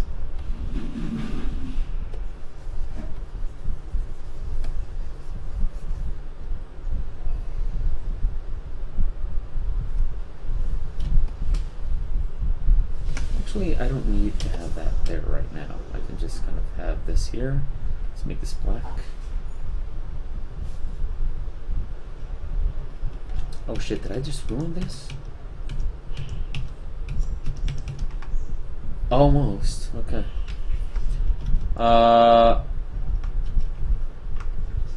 That's an interesting way of looking at it, Pretender. Pretender in the chat room says that it's Vader syndrome. No ally is more awesome than if she was an enemy before. And that actually takes me to before one of you was mentioning Chrono Trigger, and yeah, that actually kind of relates to that. I remember in Chrono Trigger, my favorite ally was Magus. And yeah, Magus was the bad guy before, and then he becomes an ally. By the way, spoiler alerts, but hey, I mean, if you haven't played Chrono Trigger, what the hell is wrong with you? Pangalactic Gargle Blaster asks me if I have seen the latest Terminator movie.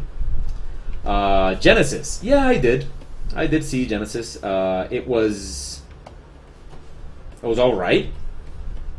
I kind of enjoyed the sort of play they did with, you know, kind of expectations and stuff like that. You know, how they kind of pulled some interesting twists in it, I guess. I wasn't really very convinced with I forget the actress's name. I wasn't really very convinced with her as Sarah Connor, mostly because I love Linda Hamilton as Sarah Connor. I thought she is Sarah Connor to me, and I don't really see this other actress. I forget her name, but I don't really see her as badass as Linda Hamilton. I remember Terminator 2. Okay, I remember the first time I saw Terminator 2 with my girlfriend, and it was pretty awesome because we started watching it, and my girlfriend is way into fitness, right? So we start watching Terminator 2, and the very first time you see Sarah Connor, Linda Hamilton, in Terminator 2, she's doing pull-ups on her bed in her cell, like at the mental institution where she is. And I remember that immediately my girlfriend was like, "Whoa, she looks badass. Like, she looks really badass." And I agree. I mean, she looked incredibly badass. And that was the thing. Like, Linda Hamilton was this amazing kind of badass woman that you really believed could kick ass. Like, she could really, really, really kick ass. You really kind of bought into that. And then when they kind of used this actress whose name I forget in Terminator Genesis, like, don't get me wrong, I mean, she's interesting as Khaleesi and all that kind of stuff, but as Sarah Connor, I really wasn't that convinced. You know, she didn't really kind of have me convinced that she could kick ass in the way that Sarah Connor is supposed to kick ass. So, I mean, feel free to disagree. It's not a very good movie, anyway. I mean, it's not like we're talking about glorious cinema here. It was fun. It was all right. I do think that it was sad that they kind of ruined everything. Like, they ruined all the surprises that the movie could have had in the trailer. I thought that was kind of, like, stupid. Like, okay, you know, why did you guys give so much away in the trailer? Like, you know, we should have been allowed to just discover these things on our own. But no, the trailer kind of gives it away that John Connor is going to become the bad guy, and there's kind of like no surprise left in the movie after that. So I thought that was kind of stupid. I was very pleased with Schwarzenegger's role in the movie. I thought that was kind of cool. He was I thought that the whole justification that they gave as to why he has aged and all that was pretty cool as well. I thought that was pretty nice. I didn't mind Kyle Reese's character. You know, that was also kind of interesting. It was all right. So yeah, I guess that would be my Terminator Genesis kind of review or something. It's a very, very, very strong meh. You know, it's fun.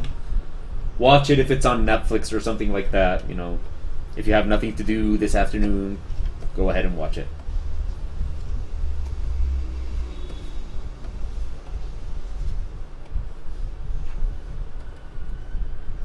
Have I seen the Sarah Connor Chronicles? No, I have not. No reason, really. You know, just haven't seen it. I'm curious about it, about them, but I've never really kind of looked into it. I love Summer Glau. Summer Glau, if you're watching, I know you're not, but if you're watching, please marry me. You know, it's we should be together. I love Summer Glau. She's like, she's amazing. I love her. She is. Okay, let's grab this one. I like this one better.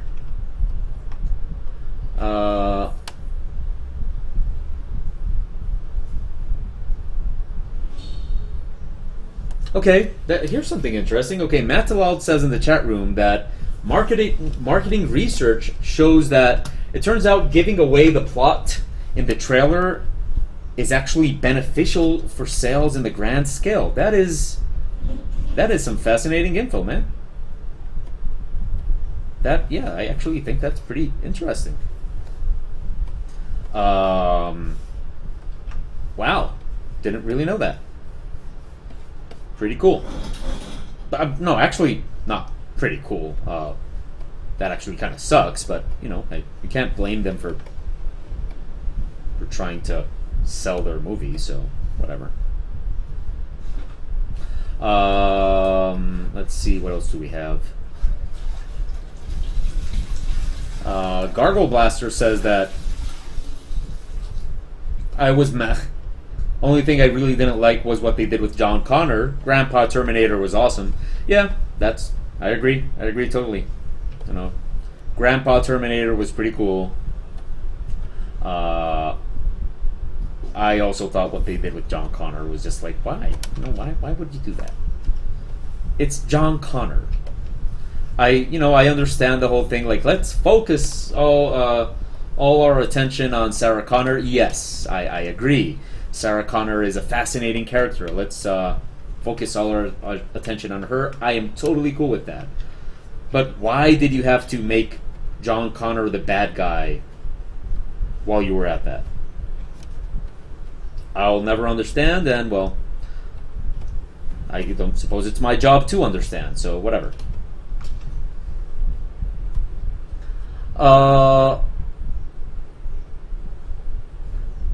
Volta says, okay, Pretender says brown coats for life. I will agree. Love Firefly. I've heard rumors about, like, every now and then you hear these rumors about Firefly coming back, and I'm always so afraid of them. Like, I don't know if I want it to come back. I don't know if there's any way that Firefly could live up to its own expectations, but okay, you know, whatever. Volta says, well, for the upcoming Star Wars, I have avoided everything. No spy set pick or else. Yeah, I like that. I like that. I'm really not the kind of person that minds spoilers, so, like, yeah, you know, you wanna spoil a movie for me? I'm good. You know, I don't care. I do think that the spoiler in Terminator kind of, like, there are movies that you shouldn't spoil. Kind of like Sixth Sense or something like that, you know.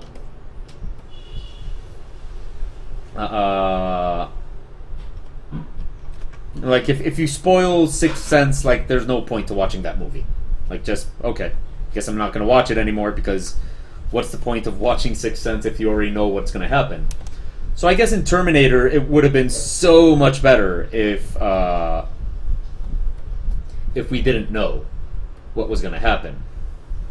But, you know, other movies, like, for example, Star Wars, unless there's, like, this huge reveal, like, you know, wouldn't it be crazy if, like, Darth Vader was Luke's father or something? That would be that would be insane.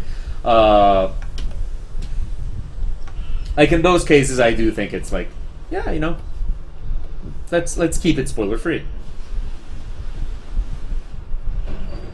Like, it would be totally insane if, like,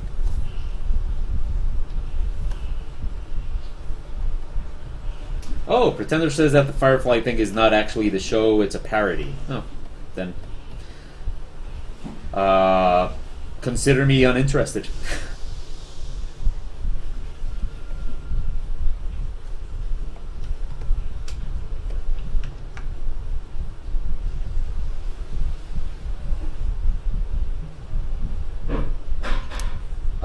Cardinal Upchuck says, if they pretend the film never happened, then I could give Firefly series a second chance. A second Firefly series a chance. Well, I'm curious. What do you have against the movie? Because it kind of sounds like you don't like the movie. So I'm curious. What's up? You know, what don't you like about the movie?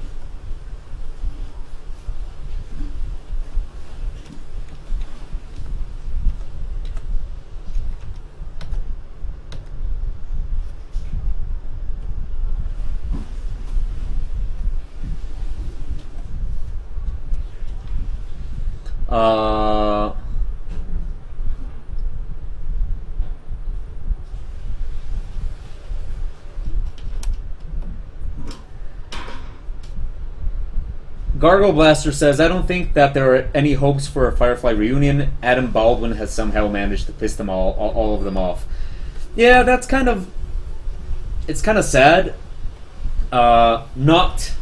Actually, I don't think it's sad because of Adam Baldwin. I think it's sad because,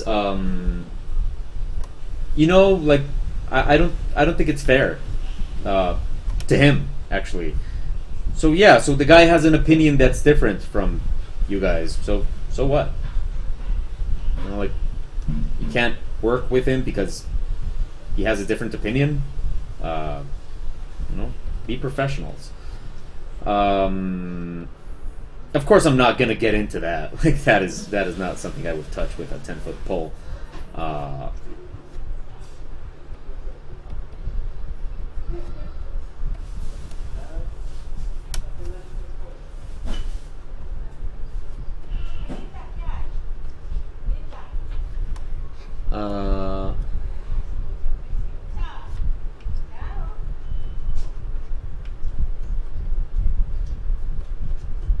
I will say this though. I do kind of wish that Joss Whedon would kind of just, dude, tell us a story. You know, just kind of. I know he's a great storyteller. He's a great director. But I do kind of wish he'd stop trying to educate me and just tell me a story. You know, just tell me a nice story. Just give me something awesome to watch. Stop trying to preach to me.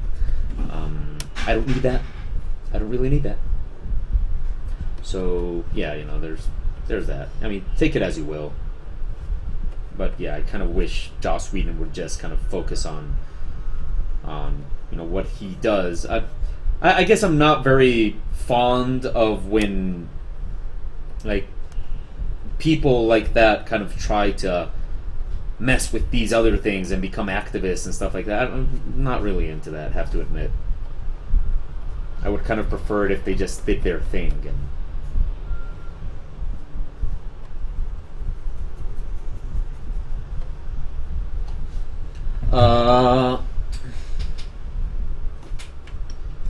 so yeah, like to me, Firefly was just like an awesome series, and then an awesome movie, and that was it. I enjoyed the movie, I enjoyed the series, and you know, I guess I suppose instead of another Firefly, I would just prefer something like Firefly. Like, I love space western, and so, you know, why don't we do something else like Firefly, another space western, and that should be good enough.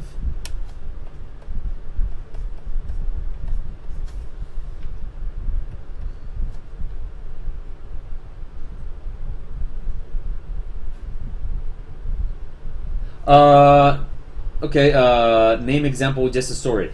No, it's just that what I'm trying to say about Joss Whedon is that he seems to have, like, lately he just seems to have an agenda. You know, I'm not going to talk about ideals. I'm not going to talk about like where I stand in like the conflicts of whatever he's up to or whatever people are doing or anything like that. Yeah, you know, I'm not going to take a stand on those things. I have no intention to do that. But it does seem to me that Joss Whedon kind of, it's kind of like, dude, okay, yeah, we get it. You're into these kind of things, and good for you and all that, great. But you know, come on, dude, just stop. You know, like for example, when he talks or everything, it's always about these subjects now. It's always about these kind of politically correct subjects, and you know how we should do this and how we should be that. I'm just like, dude, just give me an awesome story, an awesome movie. I do love his female characters; they're pretty cool, they're pretty awesome. But can we just focus on that? Can we just do that? Have I seen Farscape? Yes, I loved Farscape. That was a long time ago, though, so I haven't seen it for a while. I loved Farscape. It was really, really cool. Not sure if I'd consider it a space western, though. Would you? Like, would you consider it a space western? I'm not sure I would.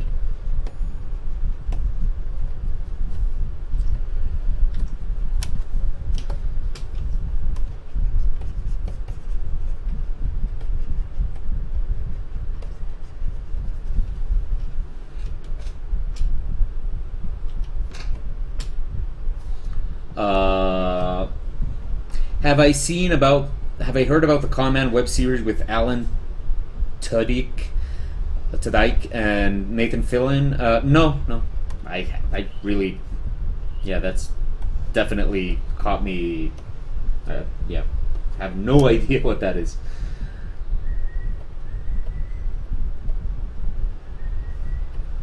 I have to admit, I'm not very like, when it comes to certain areas of the entertainment industry, I am very, very, very misinformed.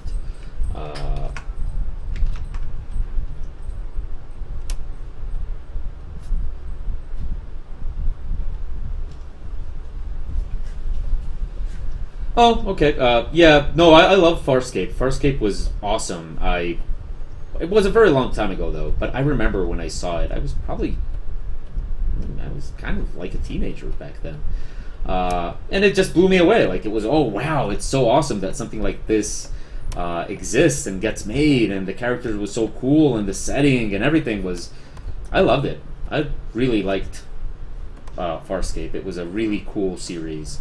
I remember I used to love the ship, the Leviathan. Oh, it was so cool. I didn't watch all of it though. I will admit to that. I didn't watch all of it. I kind of stopped watching it after a while, mostly because it was kind of difficult for me to get to watch it. You know, this is back in the day where, you know, it's kind of difficult to get shows like this. So, oops. So, you know, kind of lost track of it after a while. So I don't really know how it ended or anything like that.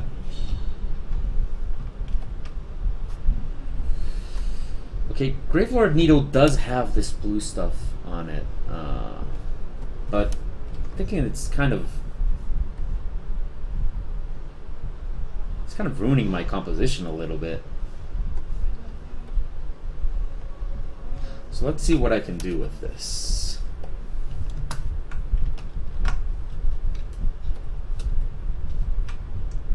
I'm trying to make it look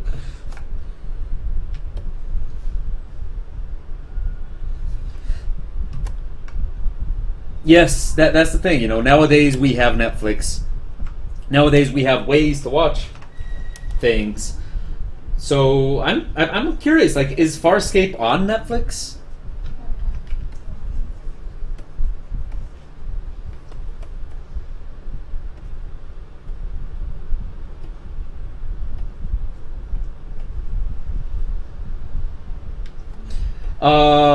No, the blue stuff on Gravelord Nito is just kind of like his aura.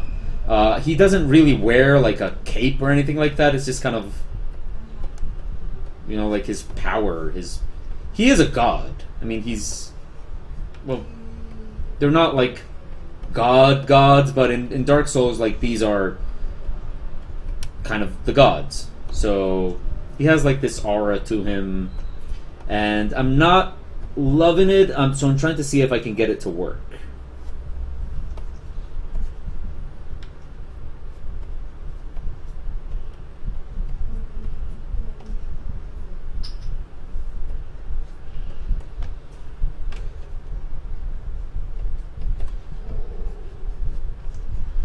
Because it is kind of ruining my whole composition here. So let's see if I can get it to work.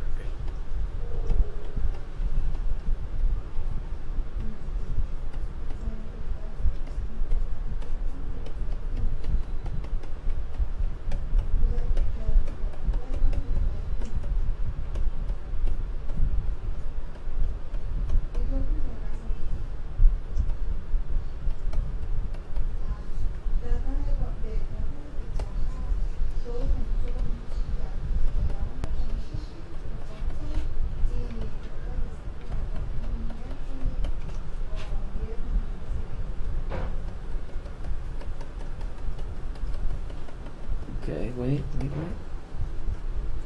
Okay, it does give him a very nice kind of backlighting thing here. You know, we get this kind of backlight thing going on.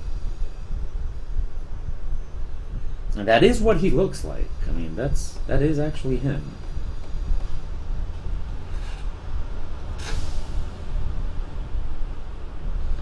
Oh, don't worry, Pretender, about lag. We all seem to have it.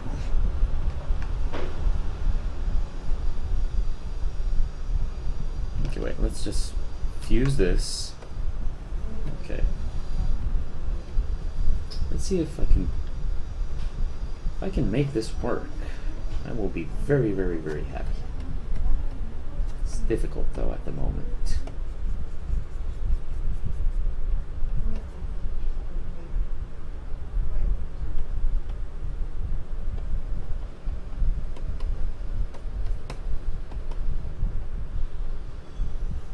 But actually, yeah, I think it's working. Kinda is.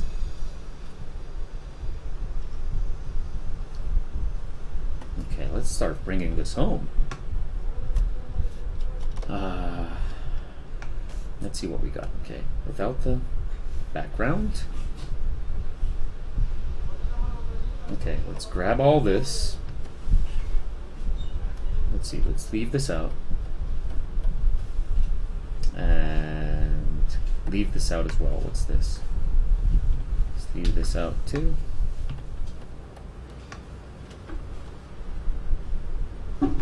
what is this? What is this?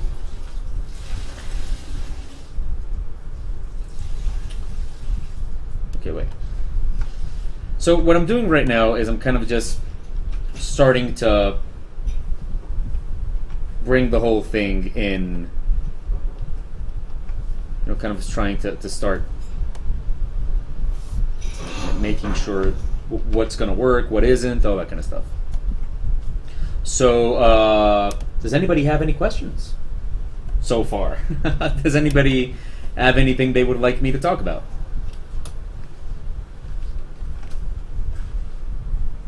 Ah, that seems to... Okay, let's leave that there. Okay, I like this.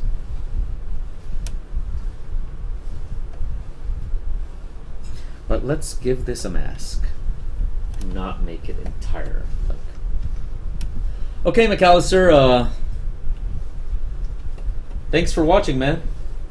I hope you have a great day, and happy Halloween if you celebrate it.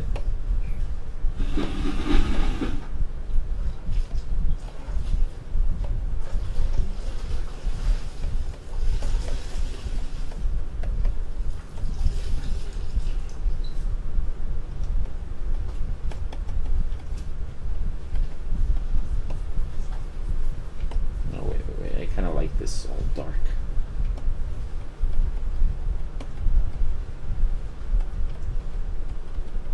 Looks kind of cool.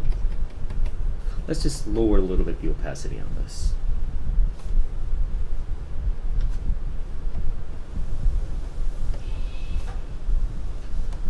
Now what we're going to do is we're going to grab this one. No, wait. We're going to put this one underneath.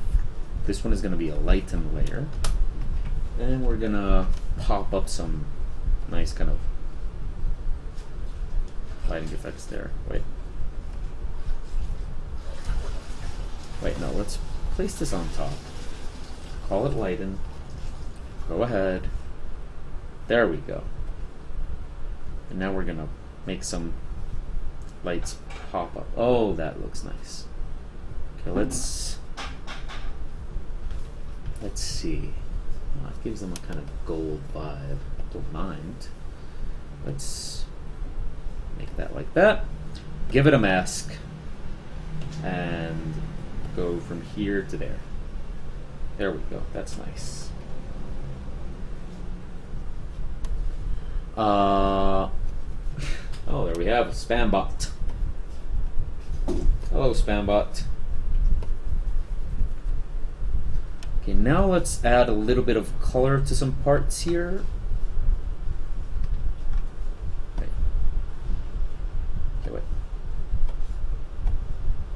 We're gonna grab this and add a little bit of gray to it. Like so. Because his sword is not bone, his sword is... Yes, like that. A little bit of color variation there. There we go. It's coming along nicely, I think.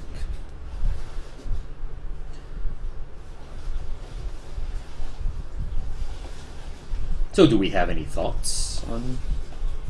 What's this? Okay, this is nothing.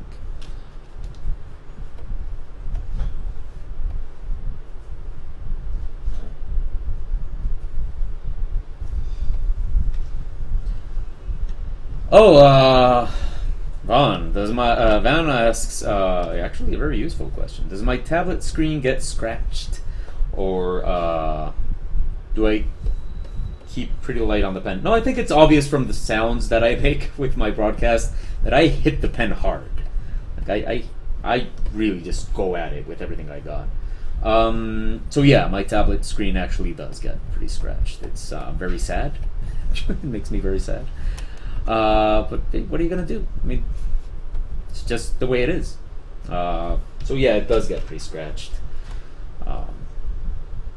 I mean, I try to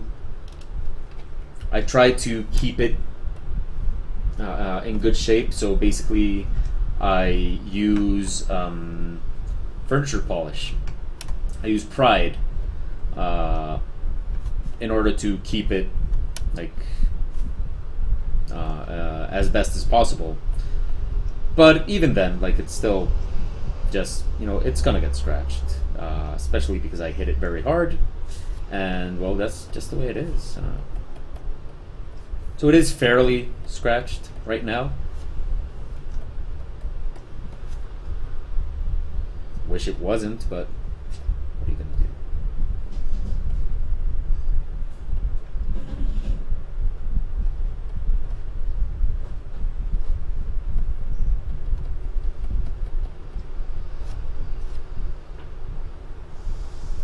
Oh yeah. I mean, these things. I mean, they're fairly resistant and all that kind of stuff, but yeah, they're gonna get scratched. They are. It's sad. It's sad. And the first scratch you make, like the very first time you scratch it up, oh man, you want to cry. You just want to cry. Holy fuck. But it's like, hey, you know, what can you do? That just kind of happens.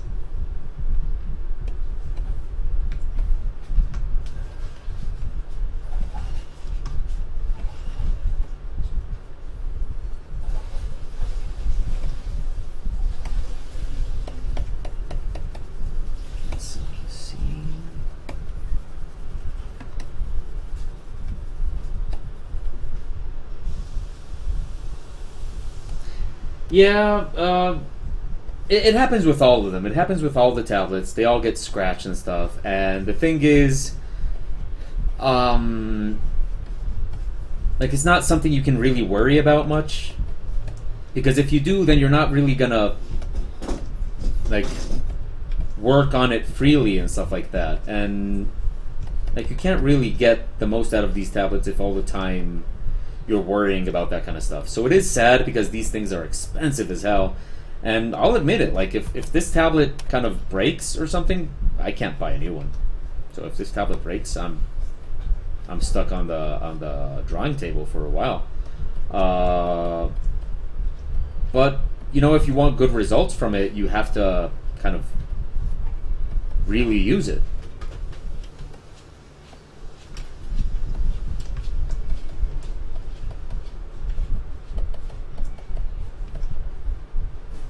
So yeah, you know, it's kind of the price you pay, I guess, in a way.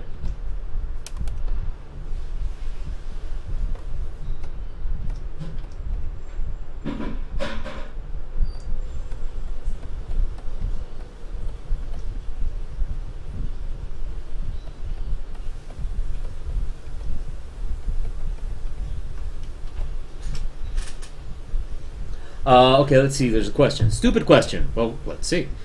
But I have always wondered, what do you do with the images after they are done? I assume that over the years you must have hundreds and hundreds of them. Do you keep them in a folder or in a portfolio, or just delete them after a while? No, I don't delete images. I don't delete images. I'm not gonna lie to you and say that my hard drive is organized. It's a very messy hard drive. I have a lot of them, and I probably have lost images throughout the years, not on purpose, just, you know, hard drive failure, stuff like that. You end up losing an image here and there, you know, nothing to do. But I do keep them. As much as I can, I have them on my hard drive. I try to keep them safe and stuff like that. So yeah, I don't throw stuff away. I suppose my mother taught me to hoard, and damn it, do I hoard. I pretty much have almost every single image from back when I started. I pretty much have them all. So, yeah, you know, kind of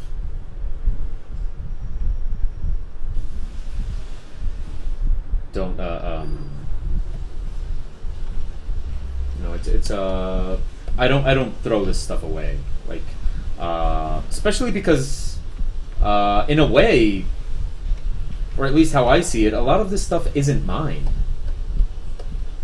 Like, I mean, this image that I'm working on today is mine. I can do whatever I want with it. But, like, for example, no, actually it's not. this is an image I'm gonna give to my Patreons. And if I'm gonna give this image to my Patreons, it's not entirely mine. It's also like, it's also theirs in a way. And so seeing that it's also theirs in many ways, in many aspects, I'm kind of very reluctant to throw it away. Like, what happens if later on somebody wants it? What happens if later on somebody like wants to check it out again, or somebody lost it, or something like that? Quite recently, I actually had a client write to me and ask if I could, if I still had a copy of one commission that he had done a while back. You know, that if I still had it because he had lost it. And I do have it.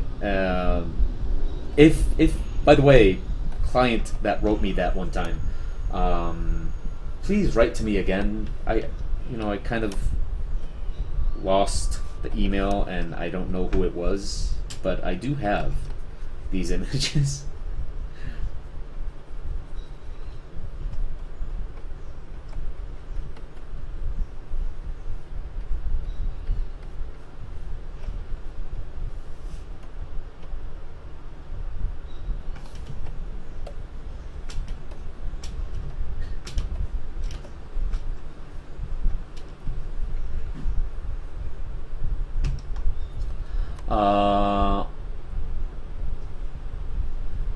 Oh, here's an interesting question. My fiance's 13-year-old daughter is going to do my skeleton makeup tomorrow. Any quick tips? For you or for her? Like, who needs the tips? Do you need a quick tip, or does she need them? Because if there's, I think, like, if it's for her, it's, okay, you know, have fun, I guess would be my tip for her. If it's for you, I'd say have fun would also be my tip for you and for her. I mean, there's not really much. Please check to see if you don't have any allergies concerning makeup. You don't want to deal with that, trust me. When you're gonna wash off the makeup from your face, please be patient. Don't try to like wash it all in one sitting. It's not gonna work. That's not gonna happen. So definitely make sure that you kind of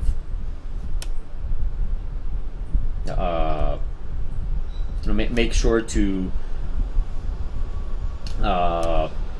wash it off patiently. Wash it off with warm water.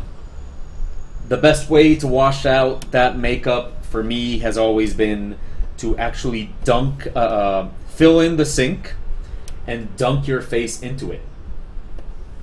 That's always worked pretty well for me. So that could be a recommendation. And I suppose my other recommendation would be don't leave the makeup on more time than necessary. Like, just go to your party, do whatever you're gonna do, but don't like sleep with the makeup on or anything like that. That's not good for your skin. So those would be like my recommendations for somebody that's gonna get makeup done. If it's for your daughter, just like have fun and please make him look as stupid as possible. For your fiance's 13-year-old daughter, I correct myself. Okay.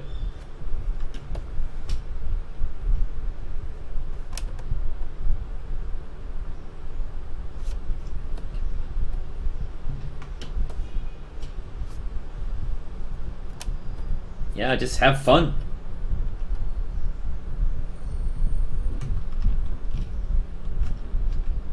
Okay, now we are coming to an end of our broadcast, but I think the image kind of worked out pretty well. Gotta love Gravelord Nito. Now let's see if we can do a little bit with Photoshop's lighting effects. Let's see if it works. This thing consumes a little bit of memory, so I'm not sure if it's... Oh yeah, great, it's working. Okay, let's see what we got.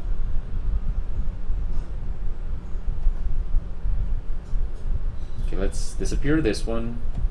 grab this one. What have we here? This is actually going to be a warm light. This tool that Photoshop has that lets you kind of play around with the lighting is very, very useful. I enjoy it very much.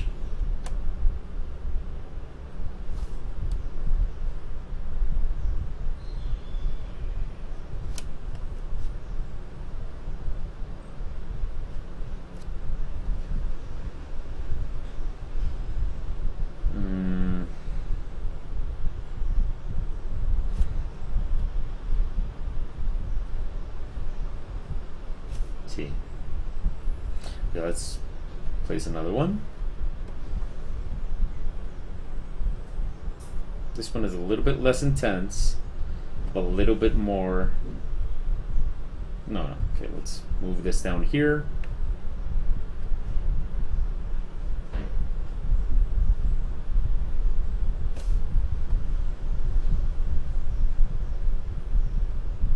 I actually like it better without it. I mean, without that second one. Let's make this smaller. Increase. Let's see what happens if I increase exposure or intensity. And ambiance. Let's see how that changes the image.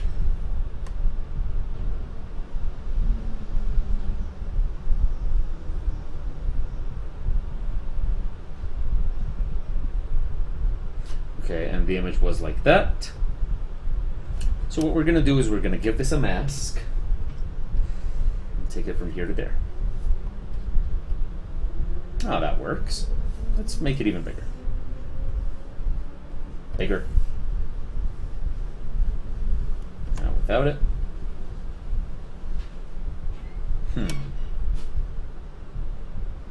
Maybe a little bit smaller. And now let's lower a little bit the opacity. Nice. Nice, I like that. And let's add, like this is just post-processing now. We actually took the exact amount of time that we needed to take, so I'm happy.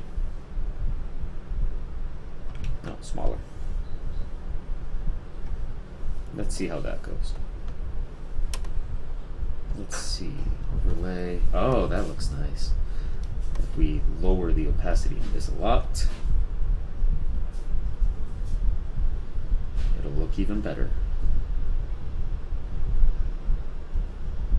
Let's see if there's any other.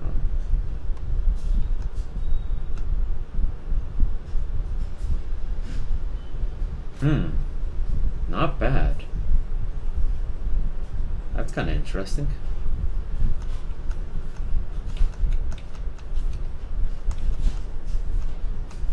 Let's see.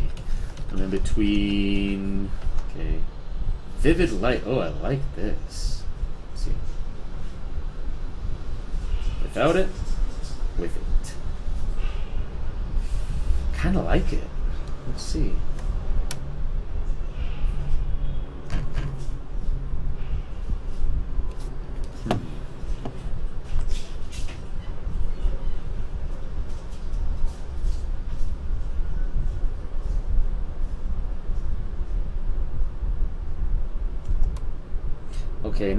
Okay, now this part of the work is a part I enjoy a lot. I call it post-processing. It's basically when you just kind of play around a little bit with the image. Kind of like that. And let's see if...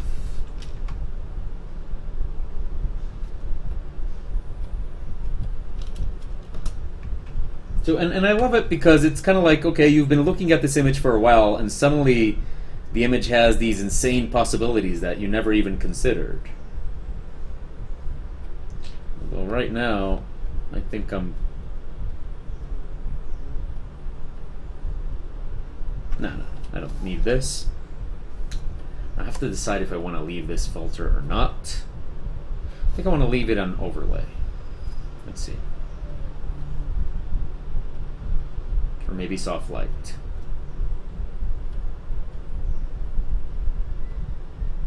But I do like the way it looks with vivid light. So what I'm going to do is I'm going to give it vivid light. See how that... Oh, wow. That does some really nice stuff to the image.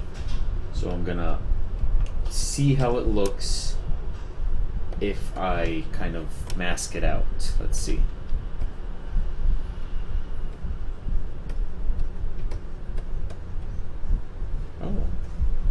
Oh, okay, this might actually help emphasize the fact that darkness seems to surround Nito. Let's see.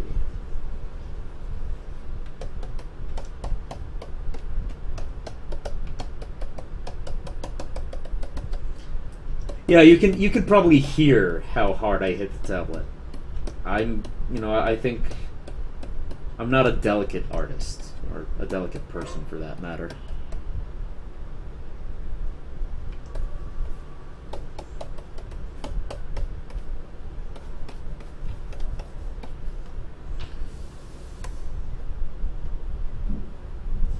Let's just lower this a lot.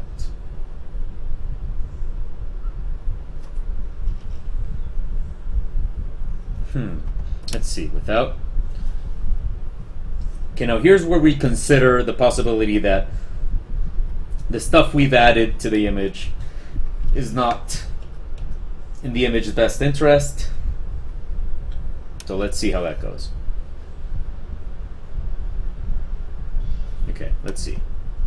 With vivid light, with overlay. So let's see, without those things, but just this. Okay, this gives it a lot of brightness, but maybe we can lower it a little bit.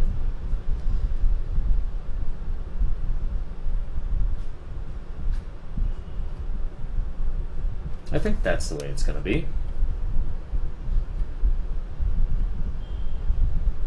Yep.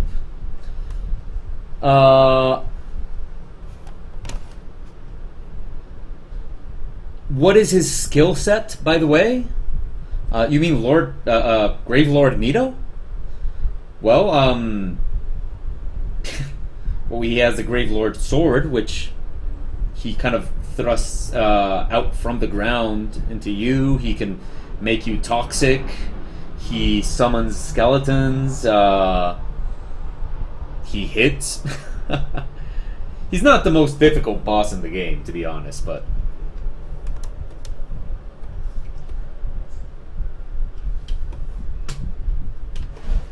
Okay, wow, and this was interesting because, like, we took exactly the amount of time that we needed to. It is now 11:37, just in time. But that was great. You know, it kind of took the exact amount of time that we needed to take to make Gravelord Nito. And now we are done with this image. I am going to add the website name here because I'm going to publish this, of course, and I want to make sure. Wait, the Ministry of Abnormality.com. I want to make sure that if people like it and it gets shown around, I want to make sure that it gives me the proper exposure, I guess, would be what I'm trying to do here. So that's definitely something, okay, not that one though. Let's go with, nope, we'll just go with condensed.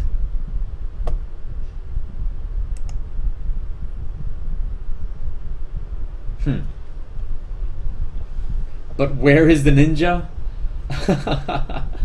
I actually didn't add a ninja this time. Suppose it's better to keep you guys guessing. It can happen. It can happen. I don't add ninjas to everything.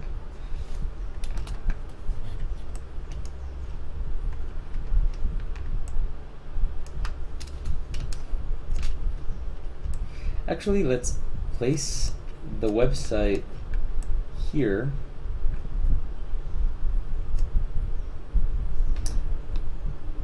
Actually, let's see. Let's add oabnormal.tumblr.com. Okay, we'll just place that here. And actually, we'll make it a different color because there we go. And we'll grab the signature and move it. Nope.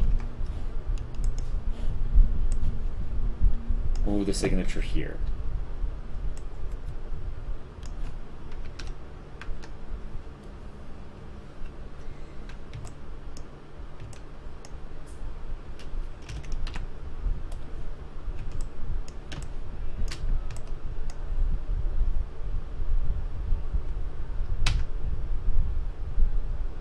Okay. I think we're good.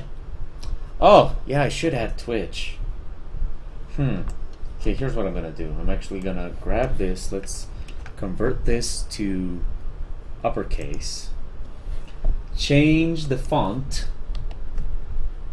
to thin condensed Helvetica.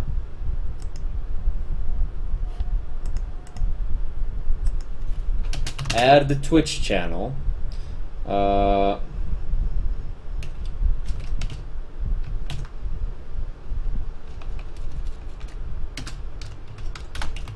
Oops. How should I add the Twitch channel? Okay, let's just see. Twitch.tv/oabnormal. And we'll just place this here at the bottom.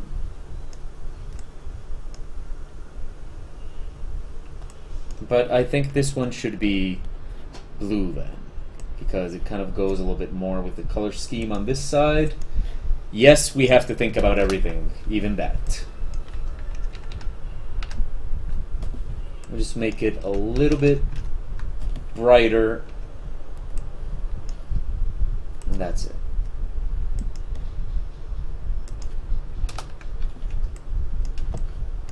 And this one, we will also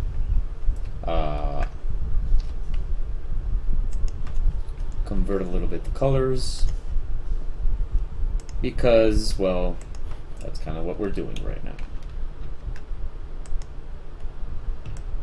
There we go. That doesn't kind of get in the way or anything, and we just need to lower it a little bit, move it in that direction. Okay, let's see what we got. Wait.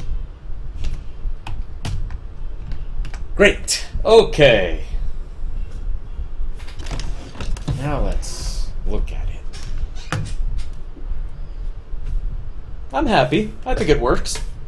Okay, well, it is 11:43, and this was our special Halloween live Twitch broadcast for the Ministry of Abnormality. It is October 30th of 2015. It's Halloween tomorrow, so we did Gravelord Nito from Dark Souls.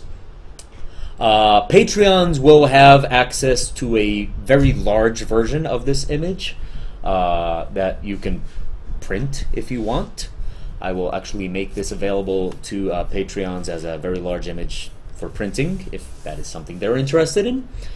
And you can always watch this video on YouTube if you caught us later.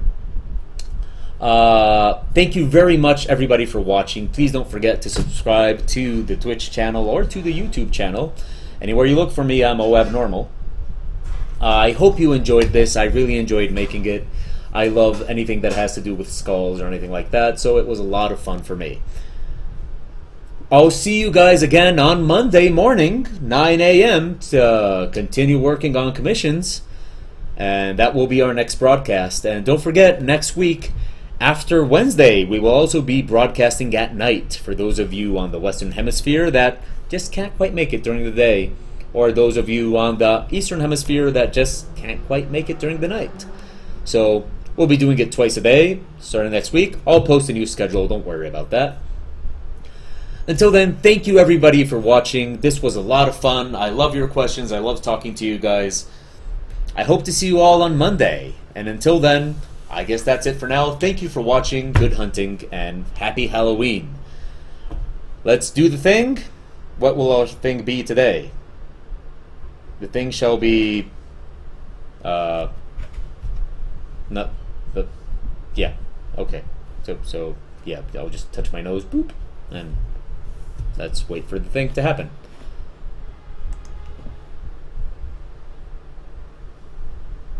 Now we wait.